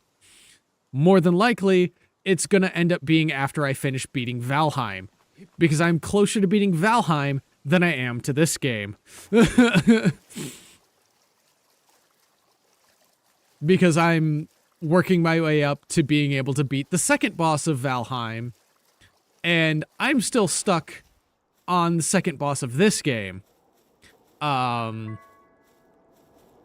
it's gonna be interesting. It's rare I ever do it though, because I usually just run. Yeah. No, yeah, understandably, when you have that heavy of a restriction on you, obviously take every every shortcut that you can to ensure that you have a decent survivability.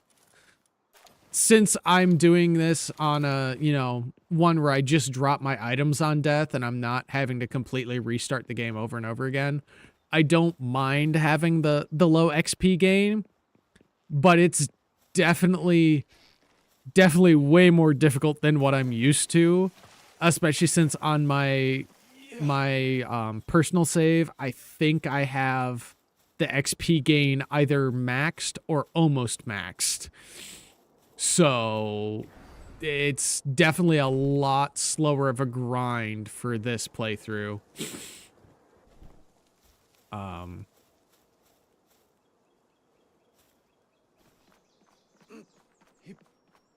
P4 secret boss took me.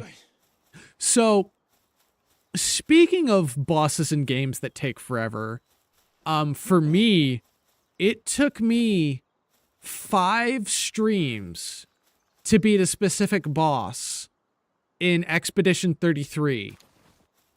When I played Expedition 33 the first time on stream.